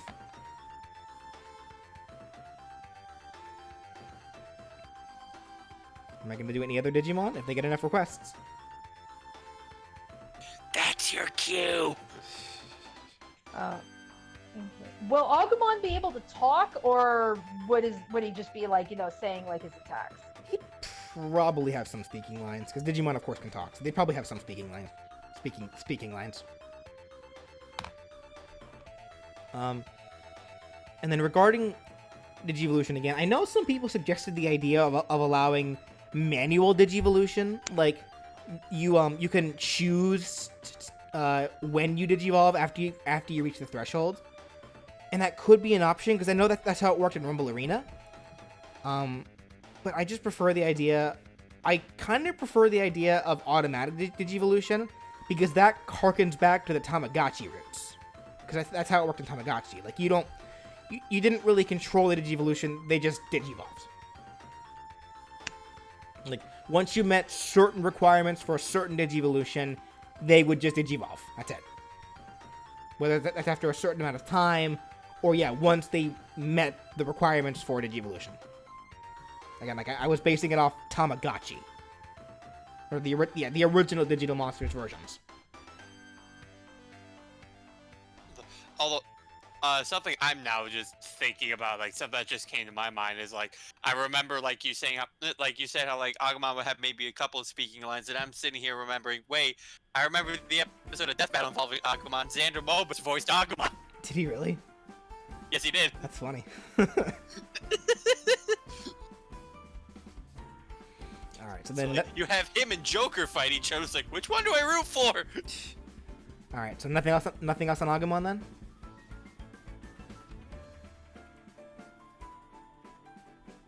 Does not look like it. Let's see. I'll give him a bit.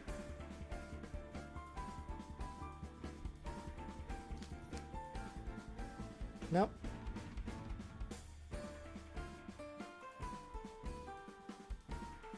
My favorite Digimon is Gilmon. Alright, looks like we're good. That's your cue, guys! Looks like we're good. Alright, let's go ahead and move on to Flowey and Asriel. I'm going to call some people out right now. Before you request, please watch the whole video, because the amount of people requesting for Asriel on the Flowey video made me really sad. Okay?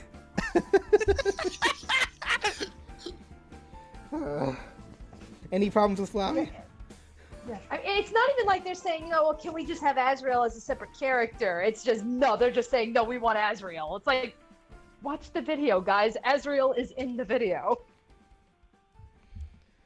Mr. Maniac, you're not helping. Hello, darkness, my old friend. Jordan. Ay. I agree, Cassie. Asriel is forgotten. Flowey's down base seems too easy to hit, especially considering, god dang, freaking chat. I'm trying to read this thing. Flowey's down B seems too easy to hit, especially considering you get a whole new form out of it. I think it at least needs to have some start lag. I know the neutral B helps to make it hit, but yeah.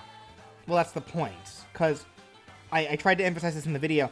Asriel, I'm not treating Asriel like I did Sans and Undyne. I'm treating him like Zelda Sheik. It's easy to land, so it can be easy to transform. That's why I gave him, the neutral B that traps pose and gives him hit stun, as well as the down throw that buries, which more people are probably going to be using more than the neutral special. But regardless, it's easy to land, so it's easy to transform. But because you transform, that also means you can't spam it. So it's not like you can just spam it over and over and over again, because once you use it, you transform. So it's literally not spammable. But that's also why it's super easy to land. How would someone grab Flowey? Just the same way you'd grab anybody else. Have you ever plucked a flower from the ground? Same way. How does one grab Bowser aside from the tail? Buff Asriel's explosion move. Buff it how? You're saying buff it? I'm surprised. Most people were saying nerf it because they immediately thought it was. They immediately just thought it was that it was just like Heroes Kamikaze, but it's like a much condensed version of it. But like buff it how? Like you saying it should deal more damage? Could Flowey show fear if Frisk is fighting and Frisk has gone genocide? That'd be a funny detail. I think it's appropriate. Yeah, I think it'd be a funny little detail. No. So please spare me. How'd I lose my soul? It's simple. Just don't care about anything ever. Yeah, see, he sold his soul to make sure that the game. Give Asriel an Asgore outfit? He's kind of already wearing one. He just doesn't have the cape. Well, no, wait, no. He's wearing more of Toriel's outfit. Asgore wore the armor. That's right. Never mind. Oh, because, I mean, what if I want to do Asgore eventually? Then give Asgore and Asriel all.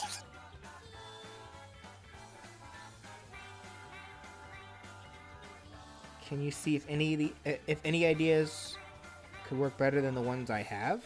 I guess. Like if you have like a whole move, so I just put it in the Discord and I'll look at it later. How do the Undertale characters keep infiltrating your videos? Because they keep getting a lot of requests. Like again, Undertale characters are just my most consistently requested characters. And if it wasn't for the fact that I'm purposefully separating them between every 10 videos, I probably would be doing nothing but Undertale characters over and over and over again if I based what videos I did next solely on view count quantity. So, like, because I know there are people that don't like Undertale, that's why I spread them out the way that I do.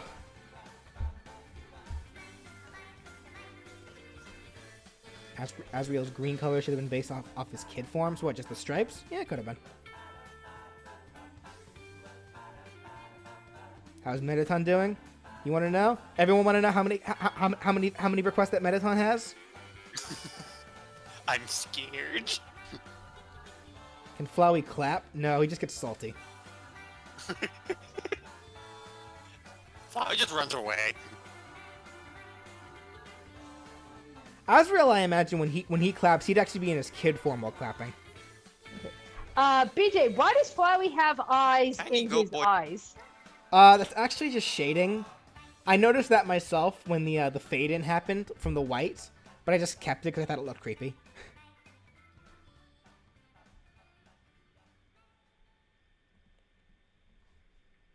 Does Asriel's kid form have his own nults? No, it would just be the same thing.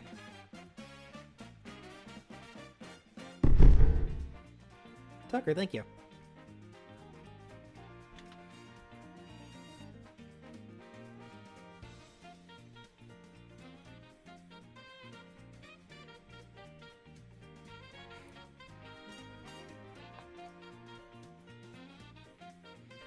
Make Asriel's explosion move a little stronger, maybe have a little more knockback. I mean, I think the idea that it automatically breaks shields is already enough. Yeah, Puff is already dead from that.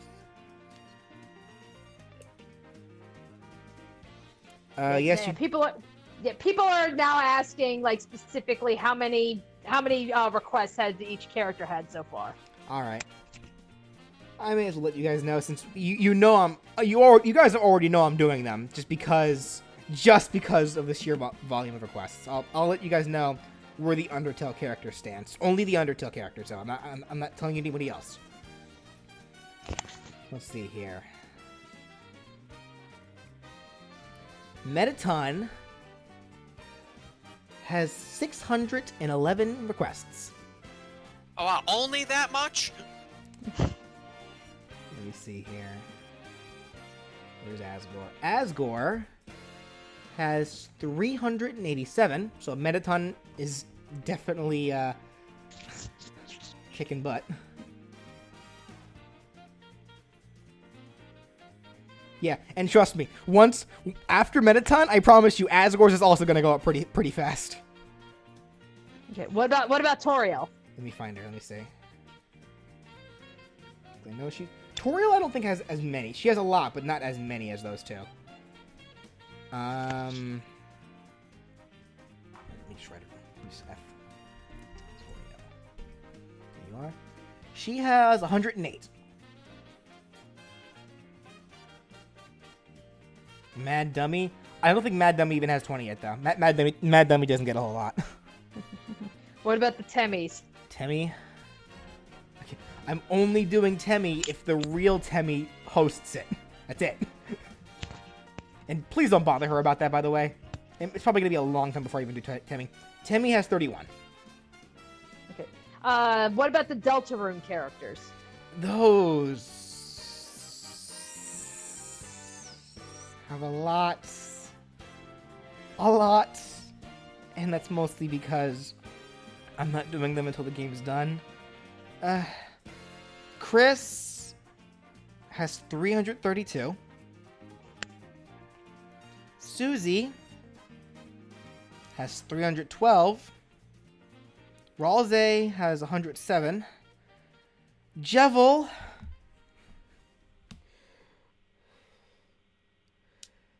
has 894.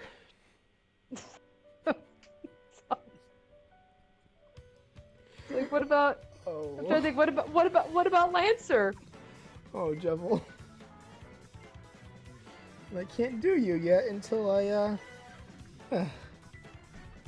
Lancer has 36. No! Yeah. I am disappointed. I am disappointed in you people. Jevil actually has more than... Jevil actually has more than even what Hollow Knight had. A lot of people really want to see Jevil. But I can't do him until Deltarune's finished. I mean, I don't know. I feel like that's not enough votes. You may need a little more. Don't say that. Go away. Alright. What's the most requests you've ever gotten? Jevil. Alright, enough of that. Let's stick to the... Let's go back to the... Let's go back to Flowey. Are there any problems with Flowey?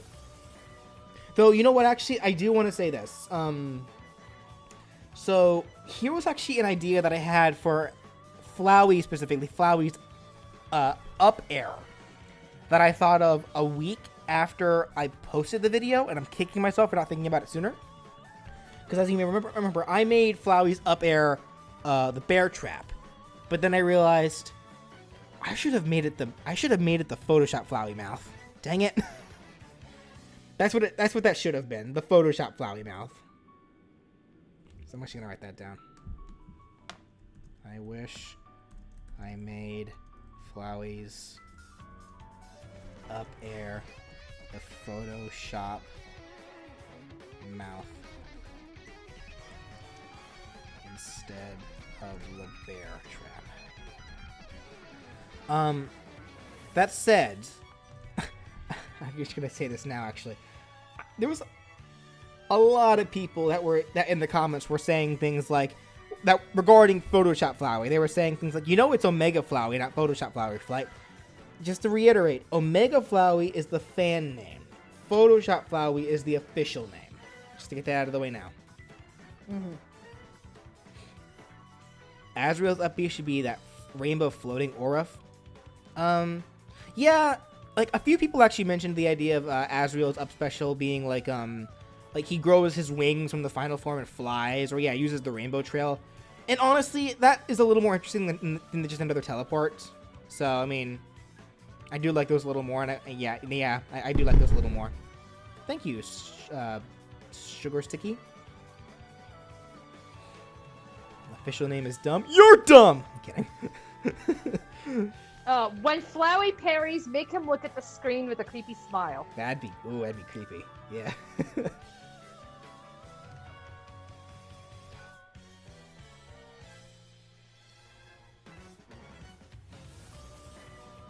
Not a fan of Flowey's forward smash. You don't like the durian? I mean, if you play Super Mario Sunshine, I play Super Mario Sunshine. I don't like durians either. So, but you know what? That's why it's appropriate for Flowey. It's a smelly, awful plant. That's why it works.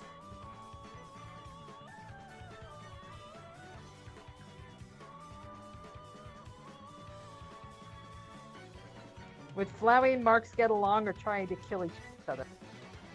Yes. They'd try and kill each other, but they'd be enjoying trying to kill each other.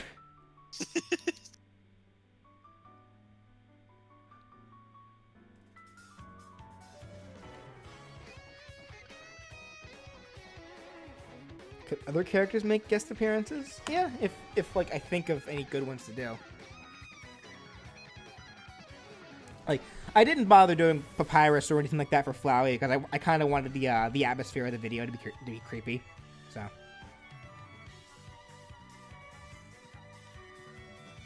You mean Omega Flowey? Photoshop is... No, Photoshop is the official name. That's what's written in the credits. That's what's written in the official credits of the game. It's called Photoshop Flowey.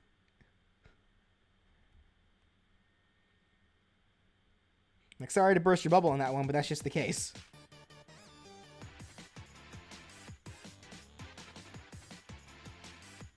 Flowey's forward smash could instead have him transform his head at Flowey TV and swing it forward. The TV? Yeah.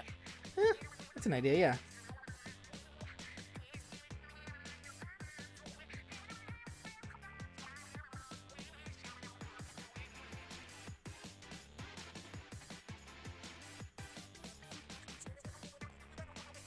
Mr. Maniac says, what if a little bit of text would appear by Flowey's HUD when he uses the save states? Like file, player number saved, and file player number loaded.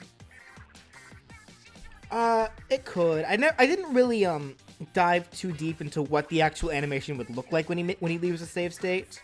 I just know that he would do something that would indicate that he's using the special, but then it's up to the players to remember that he did.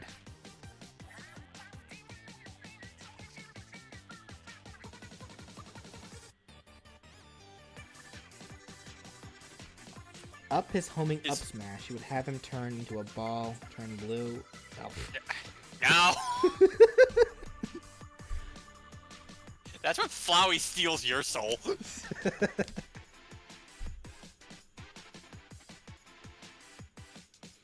Barrier break should do less shield damage. No, I want it to automatically break shields. That's the point, because it's based off shattering the barrier that was trapping the monsters underground. That's the point. I want it to automatically break shields. That's why I didn't make the attack itself that powerful. Because, yeah, it doesn't deal a whole lot of damage, and really it's only able to kill at higher percent, and the range isn't that large. But that's to compensate for the fact that it does break shield automatically. Like, it cannot be shielded. Like, you're gonna face Flowey's wrath if your shield breaks. Wait, hold on though. Like, barrier break should do less damage after using it more, but can't you only use it once before turning back to Flowey? You can't spam it. Like, once you use it, you turn back to Flowey. So, you can't even spam it.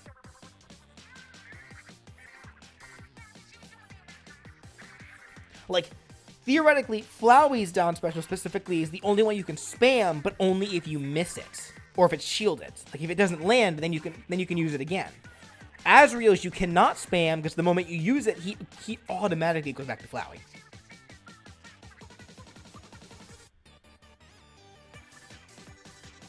What if Flowey mockingly imitates the face of the victor instead of clapping?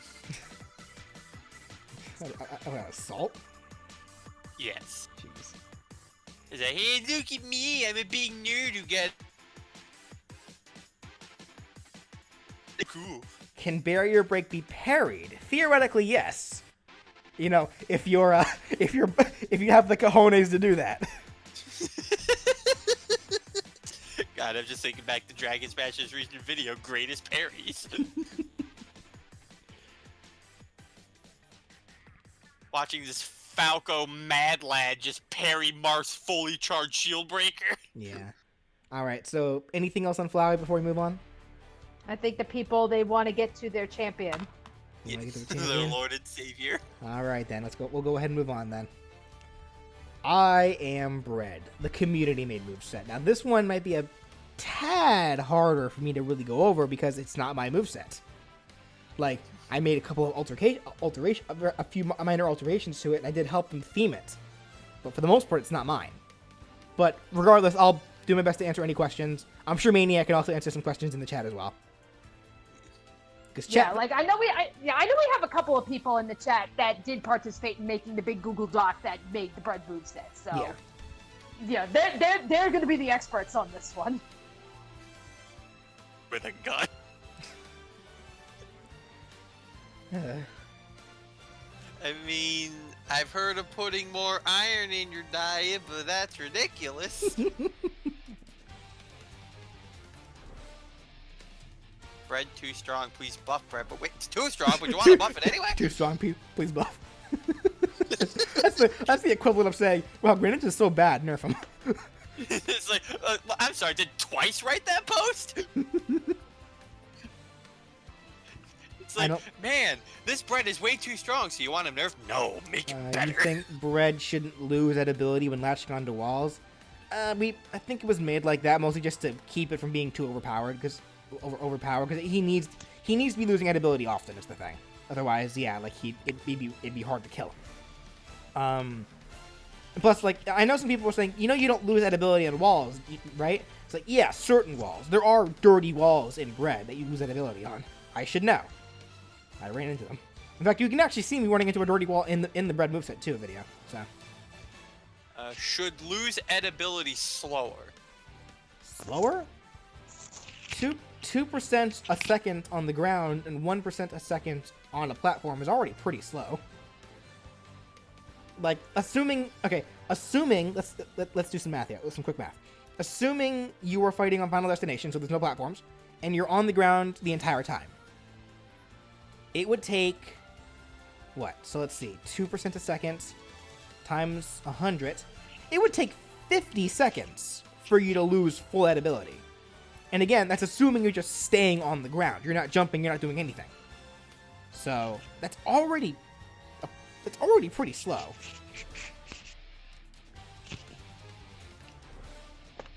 Yeah, people are saying give Bread a gun.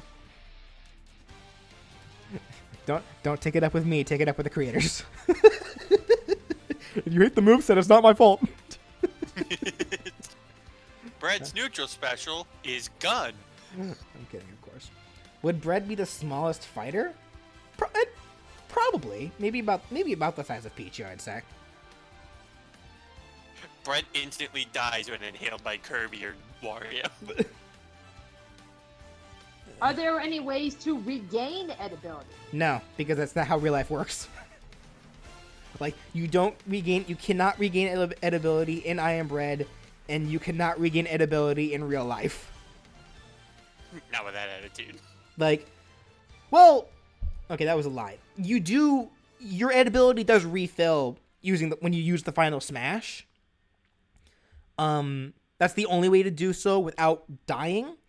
But again, as I made clear in the video, that's because he's been toasted, and that's no longer, and you gain a new slice of bread. You're no longer, when you use Bread's final smash, after that point, you're no longer controlling the same slice of bread. You're controlling a new slice of bread.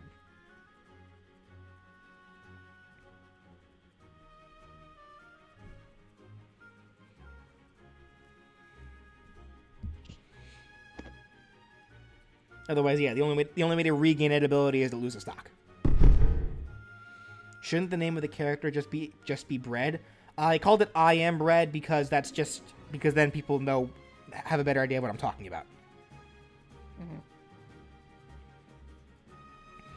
I personally select the idea of using different breads from other modes. Model Problems Maniac, but you know what? There can be other movesets. More bread movesets. I am Bagel. I am Croissant. I am Fish. Please no. Anyway.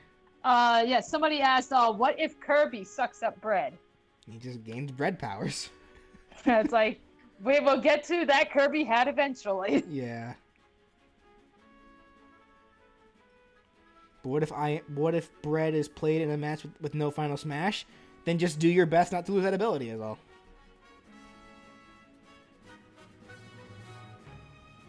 The lid of the jam could be picked up like the wood from villagers' trees. The lid? That's not a bad idea. Use it as a projectile. That's a cool idea. How would Kirby grip with his limbs, his little stubby arms and legs? That's how he'd grip. Also, Kirby can easily flatten itself.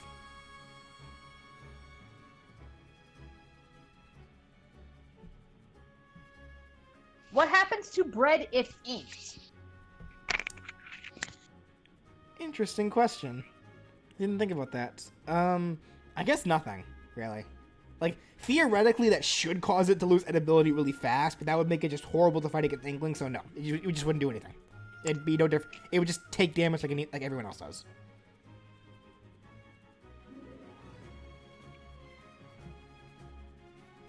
Because again, there's just for the sake of balancing and smash mechanics, there are just some things you got to be a little hand-wavy about. What if bread eats a bread item? Cannibalism. No. I mean, is it any different from Falco eating a turkey? Yeah, really.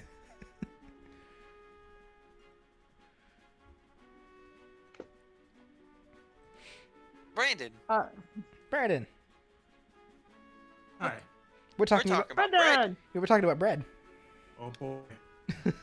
Does bread take water damage? I think you mentioned Yeah, that? yeah. I did say that. Like bread not only is hydrophobic, so it takes water damage just like Inkling and Charizard do, but it also loses 5% of edibility a second when in water. I did mention that in the video. Nobody wants soggy bread. What would bread T-posing look like? Just like it does in that just like it does right there. Bread is constantly in a T-pose. Yeah. Bread asserts dominance all the time. You just see it. It has "I am bread" written on it. You just believe it instantly. If Wario bites bread, do you gain more or less edibility? It wouldn't. You just take damage. You wouldn't lose any edibility. I mean, So- I don't know. I'm pretty sure bread should instantly die. Yeah, you'd think. Again, it's another one of those hand wavy things just for the sake of balancing that you want to avoid. That we just avoid. But like, that's a question though. That makes me wonder though. When Wario grabs you with the bite, are you still Babies technically? come from. I'm gonna stop you right there. Are you still technically on the ground, or are you floating in the air at that point?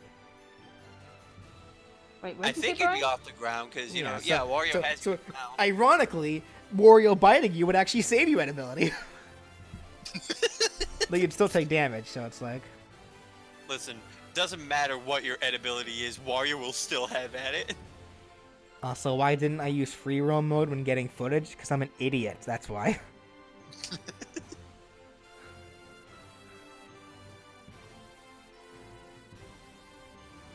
Would Bread Kirby have an edibility meter? I don't think he would. No, he'd gain the grip meter is all. Because he. Though I also imagine with Kirby at least, Kirby's grip. Because remember, the grip meter is how much grip meter you have is dependent on your edibility. So I imagine for Kirby's case, it would just treat Kirby as if he was at 50% edibility, because that's 50% is like the point of edibility, where Bread takes the same amount of damage for everything as everybody else. So I think it would just treat Kirby as if he was at 50% edibility, and he would have a grip meter his grip meter would reflect that. I'm pretty sure Kirby would be having a massive conundrum if he became Bread. Let's take that Kids Next Door episode about the guy who turned into chocolate. Yeah. Wait, no, not Kids Next Door. Because that guy just turned things. Billy and Mandy. Yeah, Billy and Mandy. Thank you. How Billy turned into chocolate and kept eating himself. You must choose wisely, Billy, because only one contains the antidote. What if when bread runs, it then rides on the skateboard to move quicker? No. Because in context, the skateboard would be massive. So no.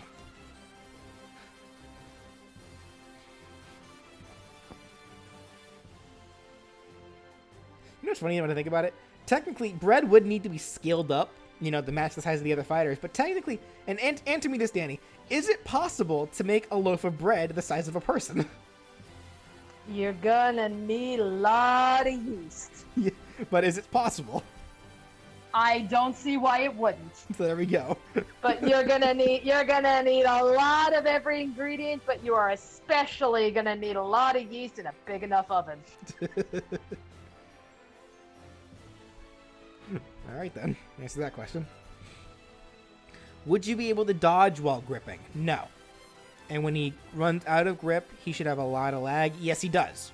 Like I said that in the video. When he runs out of grip, he staggers for a bit to kind of regain his composure. So yeah, there is a bit of end lag if you let the grip meter run out by itself without, but he can't dodge while he's gripping because he has heavy armor while gripping, so it's hard to move him. What if bread was teleported? Would it grow tumors? Not even tumors. Depends on who's teleporting it, I guess. I've done nothing but teleport bread for 3 days. Yeah, I guess it depends. Do all teleporters work just like engineers teleporter?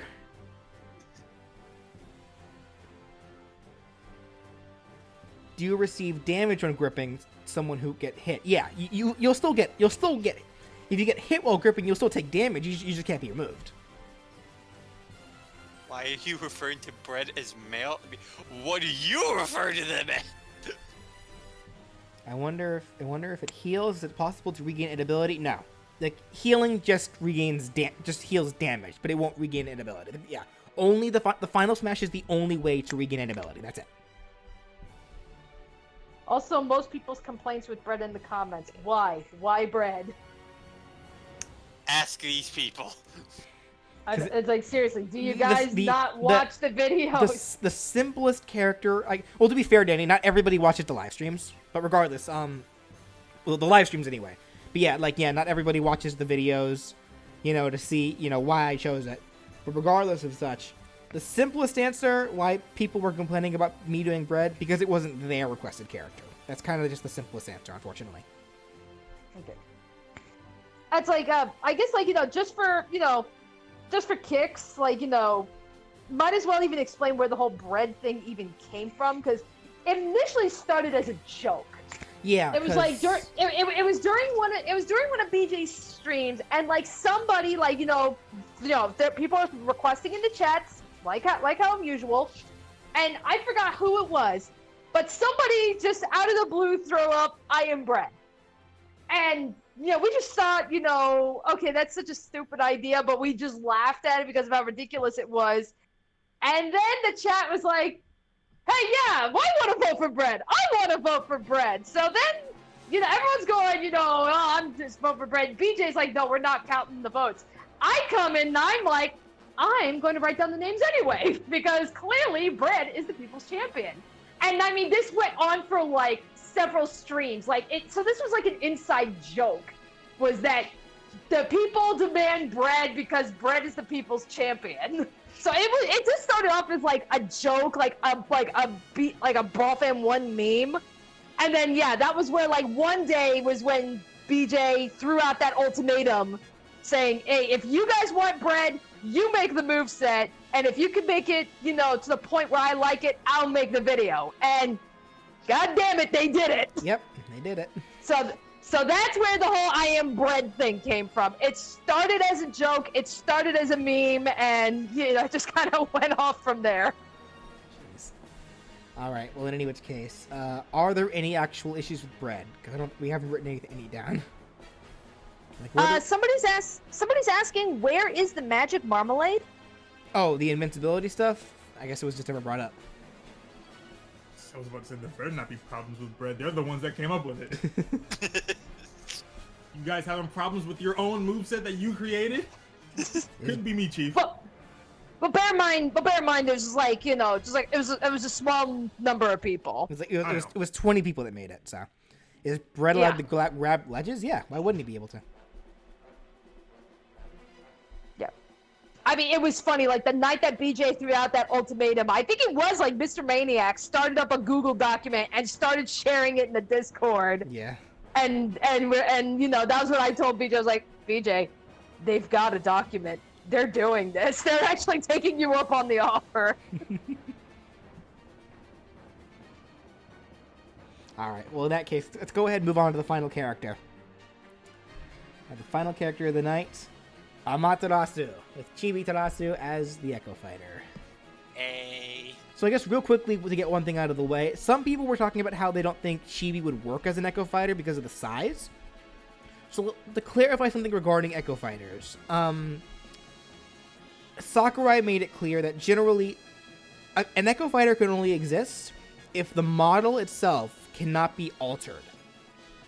So, like, but the thing is, it's kind of a weird point, though, because when I think of altering a model, I think of, like, stretching out limbs, adding limbs, taking away limbs, having to move a limb somewhere else, like either up or down the torso to fit the model. But when it comes to Chibi Tarasu, all they would need to do is scale the model down. Like, I've made 3D rigs before. I know how to make 3D models and rig them. Scaling a skeleton to fit a different model is not hard. It's literally here. It is literally as easy as doing this. That's it. That's all you gotta do. So that's why I don't think Chibi Tarasu wouldn't work as an Echo Fighter, because all we would need to do is scale the model down a little bit. Like, yeah, just scale the skeleton down a little bit to fit under a smaller Chibi Terasu skin. Now, I could be wrong on that. We could see. Danny, Discord link, please. Yeah, put the Discord in the chat for me, please. Yeah, I think it should be fine. Now, again, I could be wrong. I could be very wrong. Like, it could very well be that the model has to be the exact same. Like, not even allowed scaling.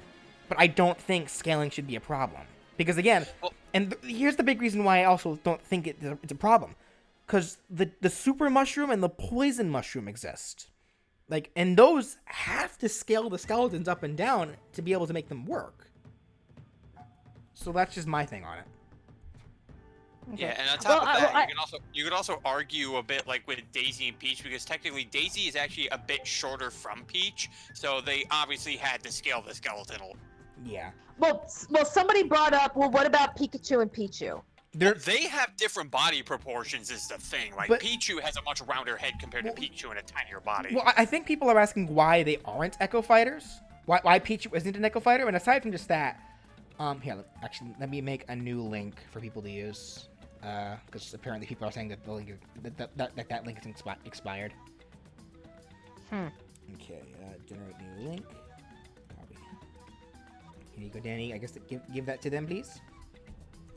Okay, but yeah. Here's the thing with Pichu. Melee, specifically. Because when they brought the characters that were cut from Melee and haven't been seen since Ultimate, they didn't really change their movesets. They, for the most part, remained the same. Whereas the characters that they were originally cloned off of had changes over the course of the Smash games.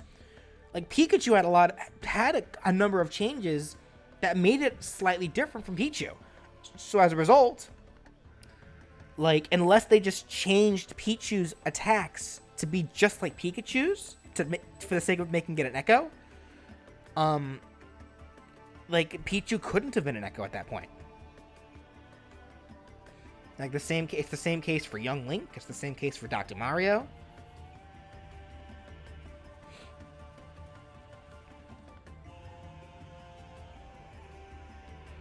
Honestly, one of the taunts should be Isun jumping around. I mean, technically you can. That's how you wake up Amaterasu when she does her sleeping taunt. Yeah, and he also shows up whenever she tries to use the Golden Fury. Yeah, it's like, stop it. Ganondorf is right there. He wants the title of King of Disrespect. Don't take from him so easily. Ami sleeping OP, please nerf. No. You know what? Instead, we're buffing it. If Amaterasu were to have that weapon swapping gimmick, which weapons would she have, and what would their movesets? It would be the reflector, the glaive, and the beads. It would yeah, just be, like her 3 default weapons that she gets. Yeah, because those are the 3 weapons that she gets. Like, but any new weapon she gets are just variations of those same weapons.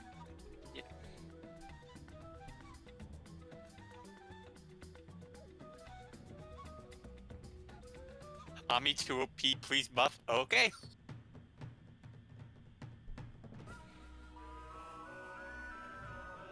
Does the up throw do the corkscrew attack, ending with her smashing the opponent into the ground, or just throw them away with the apex of the?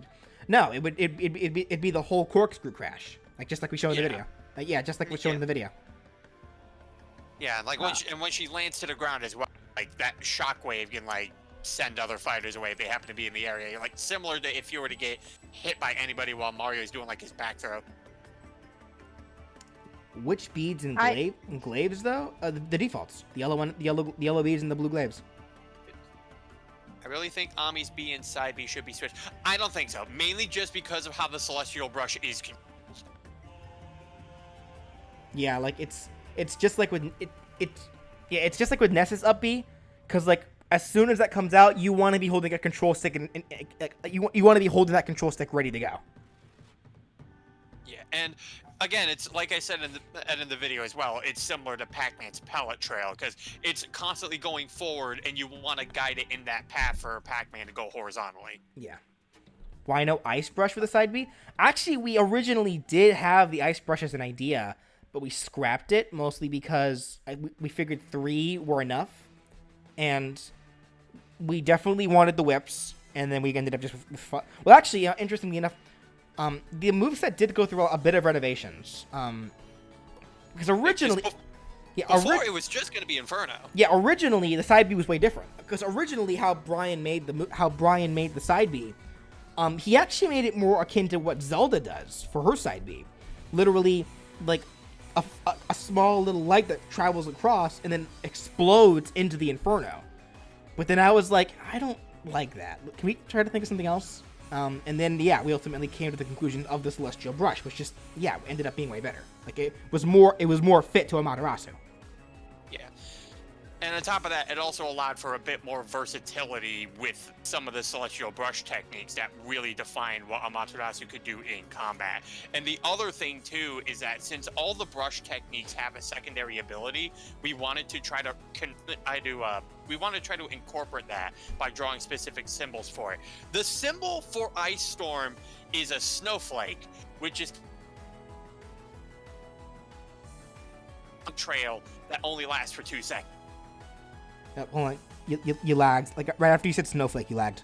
Yeah, okay. But yeah, okay, as I mentioned, like, the secondary thing for, like, the ice is that you draw a snowflake symbol to do Hailstorm, which is a bit harder to do when you only have about 2 seconds to draw your ink trail.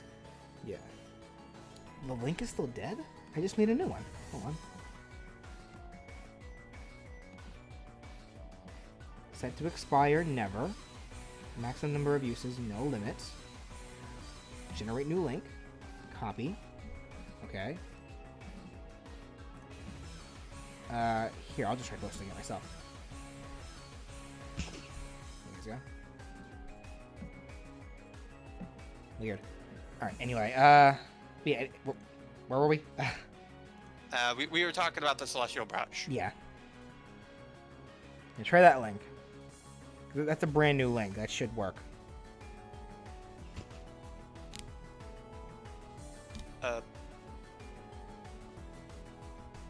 Give Amaterasu a gun.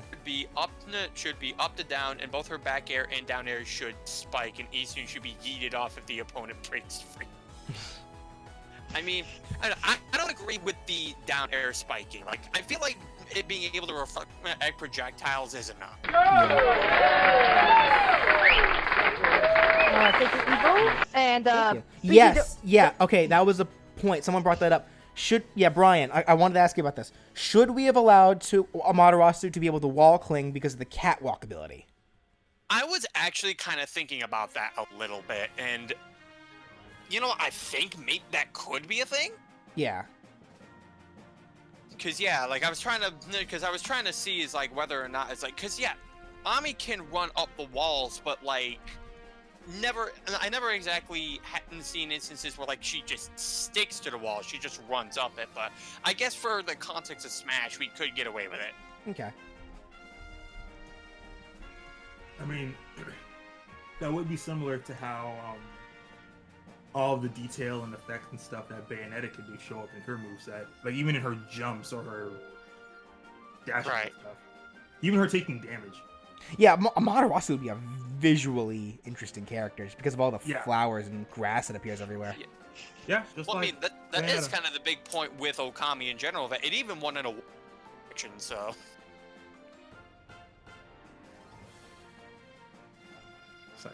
The link isn't working in the description. In the chat? That's weird. All right, here. I'll put it in the description then. Let me see. All right. It should be in the description now. You may need to refresh the page, but it should be there. I did need to refresh. Can I ask why that you decided that Ami would be stuck on lightning if the corresponding button was pressed too much? It just seems kind of... Frickin' chat. Because it's to punish you for button matching. Yeah. Gotta be calm. Yeah, it's like if you specifically want Chibi can't learn catwalk? Chibi can't catwalk? No, there actually are some abilities from Okami Den that don't come over to Okami Den, and Catwalk was one of them. Oh, that makes me wonder if Ami should be able to walk at all then. And the difference though is that there are a couple of new ones that Chibi does get, like magnetism he's able to get, and the partner guidance are some of his new abilities. Yeah. I'm trying to think. Are there Echo Fighters that have movement options that the original one doesn't? The current Echoes are Deacon Daisy, Within Simon. Because I can't think of any. Marth and Lucina. I guess Crom and Roy. Can Crom or Roy wall jump or do whatever, but the other one can't? No. Well, I mean, are we... I know I'm talking about being able to wall jump, wall cling, or crawl. Oh, then I don't know. Well, I mean, I was bringing like, up... yeah, they do have something different for, like, some of their moves. Yeah, why not be able to let Ami be... Because the thing is, we already stated that Chibi Terasu is, like, faster due to his smaller size, so it's like... There could be that kind of a difference, like... Amaterasu would have a bit more options in terms of being able to move around and maneuver, while as Chibi is just much more of like the hit and run kind of character, like has much more faster mobility to make up for. Yeah, it's kind of the same thing with Ryu and Ken. Like their running speed, walking speeds are different. They have different properties to their attacks. Yeah. Well, I know characters have different properties. Like that's a given. But I'm just wondering, like, if there's one that has, yeah, what are those movement options that the other one doesn't? What about Samus and Dark Samus? I think they can both wall jump. I think that's all they get, though.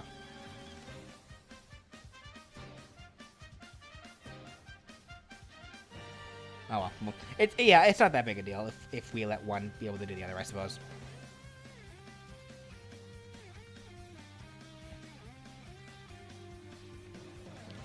All right, and I guess in that case, were there any other issues with the Amaterasu?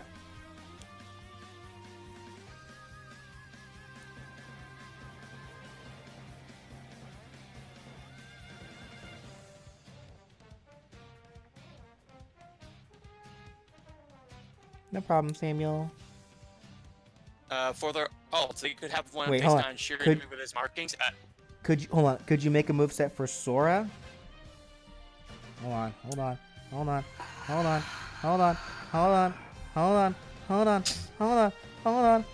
There he is. Already did. I had to do that. Sorry. Yeah. Someone earlier in the chat said an ult based on Shiranui. That's Amaterasu's final smash. Like she temporarily turns into Shiranui. Yeah. BJ, I think the majority of your fans are fake.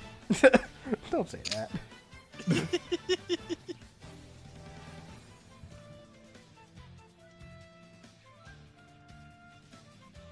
How would they look? They can't deviate too far. She has a from weapon called a Smash Reflect. design? She does. Wait, what? What was the question? Amaterasu needs a projectile reflector. She has a weapon called a Reflector. She does. Yeah, she does. She literally uses that. Like, she has two of them. She has a Reflector herself and Power Slide.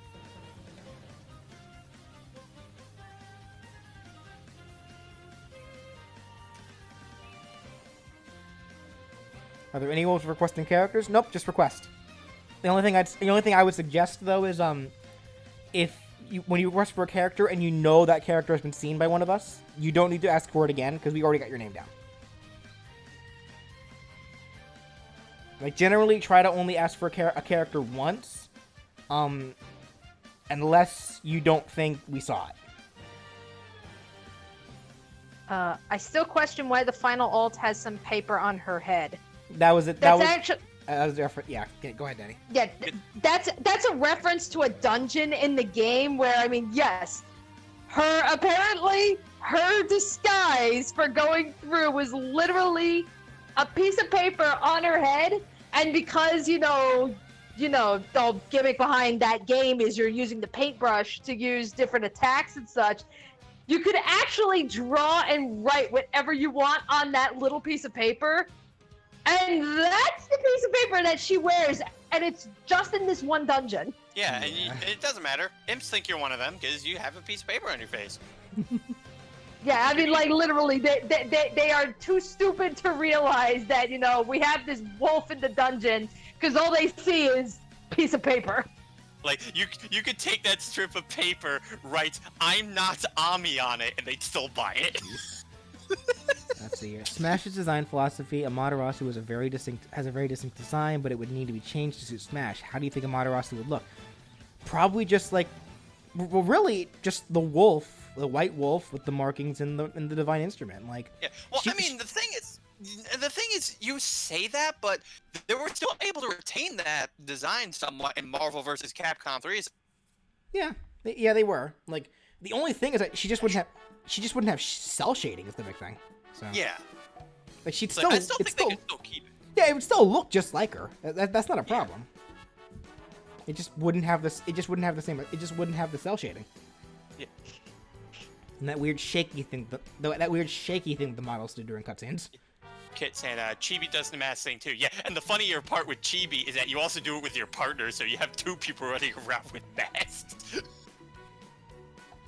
Oof. So it's like you give Chibi this really cool one, and Kuni's like, "Oh hey, you should put." Oh no, not Kuni. I think it was Kuro who you do it with. It's like, "All right, now put something for this piece of paper. You suck." Oof. How exactly big is Inferno? That's hard to exactly describe. It would be dependent on the size of the infinity that you can make with the paintbrush. Because remember, you can only paint for about 2 seconds. So how we described it, when it comes to making the bloom circle for the green trail, the infinity circle mark for the red trail, or the lightning bolt symbol for the yellow trail, you would only have just enough time to draw that out, and but before it runs out to be able to activate it. So I imagine it would be a decent size, but not too big. Yeah. I'd say maybe about. I'd say honestly, it'd probably be about the size of Ami herself. Yeah.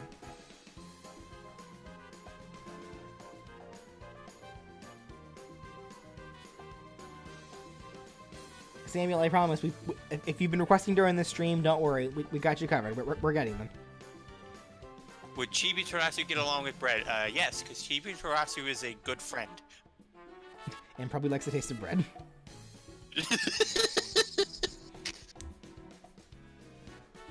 I think Bread would like them because Bread wants to be toasted. Yes. Hey, they both could do it. They have fire. Yeah. All right. Well, in which case, anything else on Amaterasu before we kind of do a final thoughts? Like to allow people to talk about any characters that they may have missed.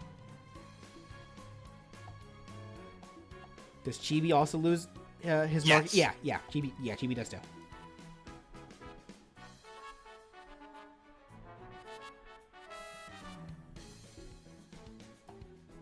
All right. So in that case, we do this. Automatic. Alrighty. So if there's any characters that you may have missed, or maybe even characters that from prior that you'd like for us to you'd like to talk about, feel free to ask any questions, or go over anything that you may have issues with, just in general. I just saw this one from Hyperspark. How about for one of Chibi's victory animations, the announcer could say one of the names Chibi's partner gives, and Chibi reacts to the name being wrong every time? Oh, that's mean. Yeah, like, I just want to hear Xander Mobus, Squiddy wins! What? Come on. Pork Chop wins! Why isn't it playing? What the heck? Play. Have it on automatic. Chibi's like, I don't want to be in this game anymore. I hate all of you. Okay. I just hate that you snubbed Itagami. Who? Itagami? Yeah. Is that one of the celestial gods? Which one was that? You kind of lagged a bit for me, so I didn't exactly get all. Itagami? Which god was that?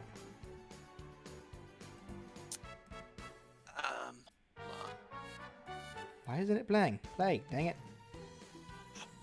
Oh yeah, no! We do not want the goat who can slow down time! You guys complain when Bayonetta could do it in Smash 4. Do you really want Ami to be able to? I was about to say, like, you guys already have a character that can slow down time. Yeah, and you hated her. for all the wrong reasons. Say, oh, and now the people listened, and now they listen to the ones hating on Bayonetta so much and nerfed her significantly, and now you guys hate that she's nerfed. Beta. Like, are you people not satisfied?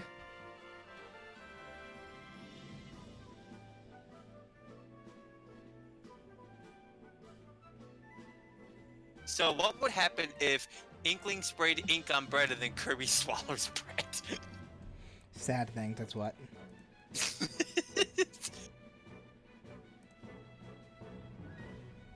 Play, dang it, play. The heck? This thing broken or something? What is it you're trying to do? I'm trying to get the stupid like boxes like for showing the characters to just play automatically, but it's not working. Jabanya wants to stay. Yeah, that works when I do it manually. All right, well, I guess while you try and figure that out, Mr. Maniac wants me to share the story. So going back to bread. So, you know, Actually, I know I kind of get. Before you do that, Darkman and I ask, what happens if Freddy tries to jump scare Ridley? They would be scared. Ah, robots! Yeah, Ridley would eat Freddy. Okay, you can tell the story now. Okay, so Mr. Maniac, so pretty much the whole bread meme, because I told the story about, you know, how bread became a meme, but Mr. Maniac pretty much provided more details behind it. So yeah, Mr. Maniac is pretty much the man behind the I am bread meme. Now, he said he started the bread train. He thought of it on Discord and told people via DMs the idea. And then they waited until the next stream. And then he gave the signal with the bread emoji. And that's when people started mass requesting bread. So this is something they were doing behind the scenes. Oh, you schemers.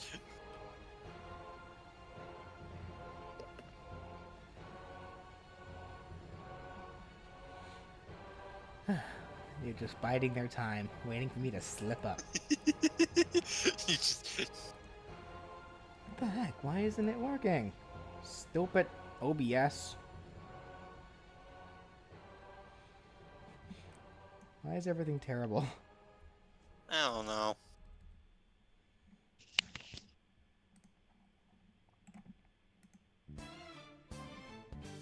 I'm angry. Oh well, whatever. Yeah, so I guess was there anyone that you guys wanted to talk, like anyone had a question or wanted to say something about regarding any of the characters?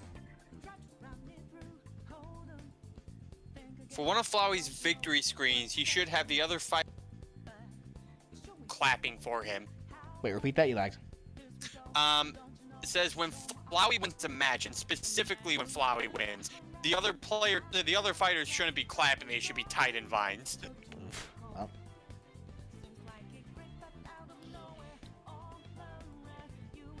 Should have made Kara an echo for Frisk. Nope.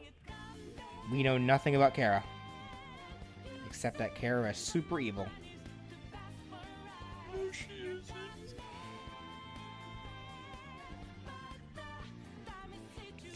Darkman Knight says that they have something about Eggman.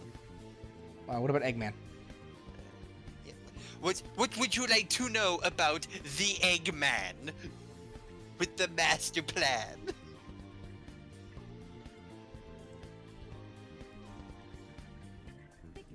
Bread's jam should be pocketed? I don't know about that. It's like, villager pocket the jam. Ew, why'd I do that? It's all over my stuff. Skittles.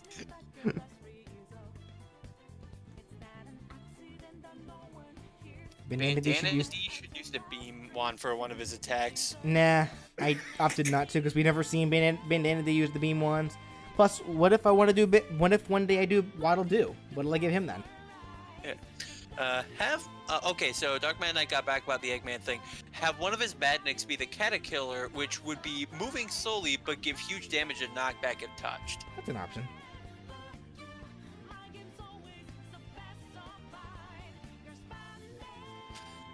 Kitson says, so I had an idea for Hollow Knight's Ultimate, but I wouldn't be able to fit it into the chat. Is that what the Discord's for? You can put it there if you'd like. Oh, excuse me. Bless you. Thank you.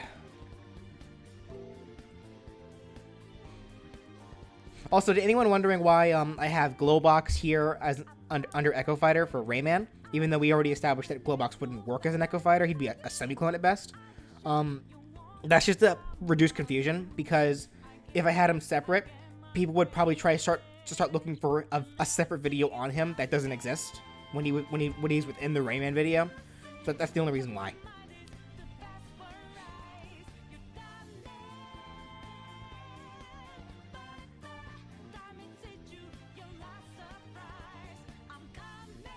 So is there anything else? Yeah, it does not look like it. Actually, yeah, hey, Mr. Mayday actually has a good point. It's like, well, Villager can pocket Ant's poison cloud. Yes, let me stuff this toxic cloud into the pocket of my jeans. That's hilarious. So yeah, why not pocket the sludge? All right. So I guess if no one's got anything else, I can read off the request list. Oh yeah. May as well. Does Eggman get slicers as bad nicks? If you want to trigger some Call Me Johnny's PTSD. Actually, yes. I think that was one of the bad nicks I gave him. Yeah.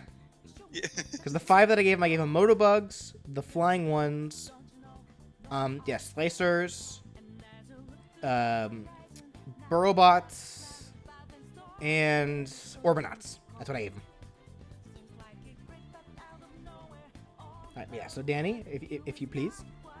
Alrighty, so picking up from last night and including what I've written tonight, we have, so far we have requests for The Untitled Goose, Toad, Mega Man X, Neku, Leon S. Kennedy, Trapper from Dead by Daylight, Zora Arc, The Monster Hunter, Amy Rose, Springtrap, Bendy, Agent 47, Foxy, Kamek, Professor Layton, Tracer, Spider-Man, Chow, Silver the Hedgehog, Master Chief, Jotaro Kujo, Impa, Jet the Hawk, Kerbifer, Jevil, Scout, Hatsune Miku, Oliver from Nino Kuni, Classic or Skyward Sword Link, Sly Cooper, Lee from Kingdom Hearts, Dust, The Bard from Wonder Song, Ryuji/Skull, Chrono, Magalore, Cube from Just Shapes and Beats,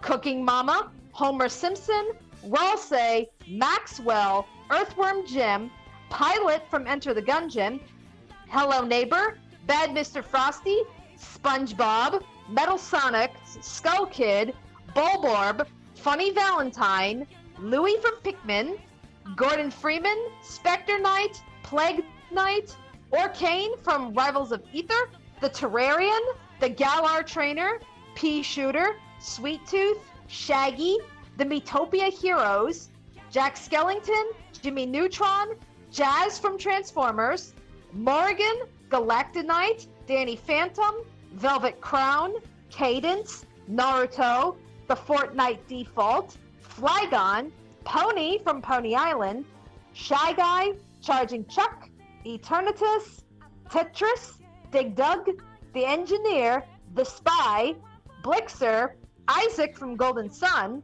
Madeline, Zubaz, King Knight, May from Night in the Woods, I Am Fish, The Medic, Midna, Marnie, McCree, Lego Batman, Zeke from Xenoblade Chronicles 2, Zero from Mega Man, Vincent Brooks, Steven Universe, Deku, Professor E. Gad, Beatrix from Slime Rancher, Gex, Monokuma, Itsuki Aoi, Dio Brando, Chibi Robo, Black Mage, Glass Joe, the Baby Mario Brothers, Clog from the Neverhood, Doomslayer, Francisca Von Karma, Polterpup, Foo Fighters, Metopia Thief, Mettaton, Igus, Conquer, Cream the Rabbit, Nugget from Kindergarten, Connor from Detroit Become Human, Enderman, Teddy, Tsubasa from Tokyo Mirage Sessions,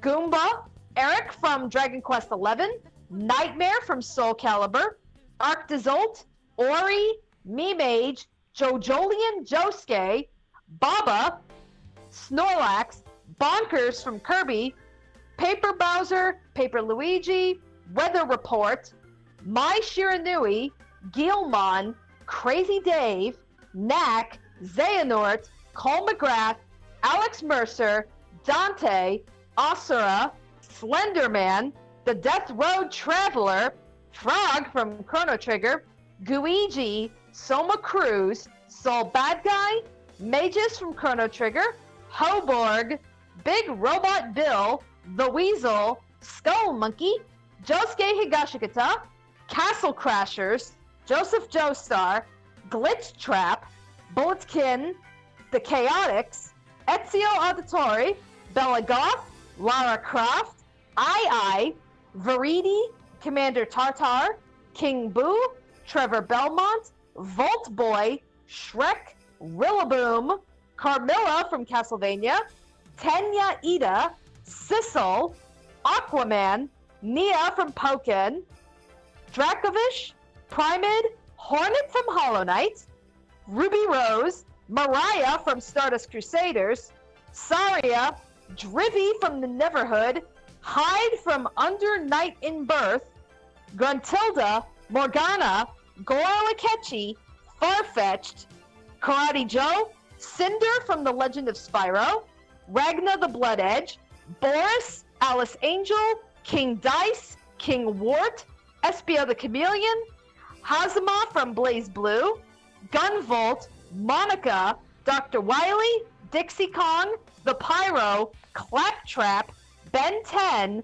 Asgore, Toxtricity, Alice Twilight, Miles Edgeworth, The Masked Kid from Under Hero, Phalanx, Morgram, CJ from Grand Theft Auto, Katsuma from Moshi Monsters, James Bond, The Monster Rancher, Gooey, Isaac from The Binding of Isaac, Bomberman, Youngster Joey, Cinderace, Inteleon, The Nameless King from Dark Souls, Temmie, Mallow, Pop Fizz from Skylanders, Giorno Giovanna, Koma-san, Ratchet and Clank, The Soldier, Bonnie, Dementio, Gatomon, Tifa Lockhart, Sephiroth, Gengar, Bodvar from Brawlhalla, Vmon, Gabumon, Patamon, Spectre from Ape Escape, Muffet, Monkey D. Luffy, Wolflink,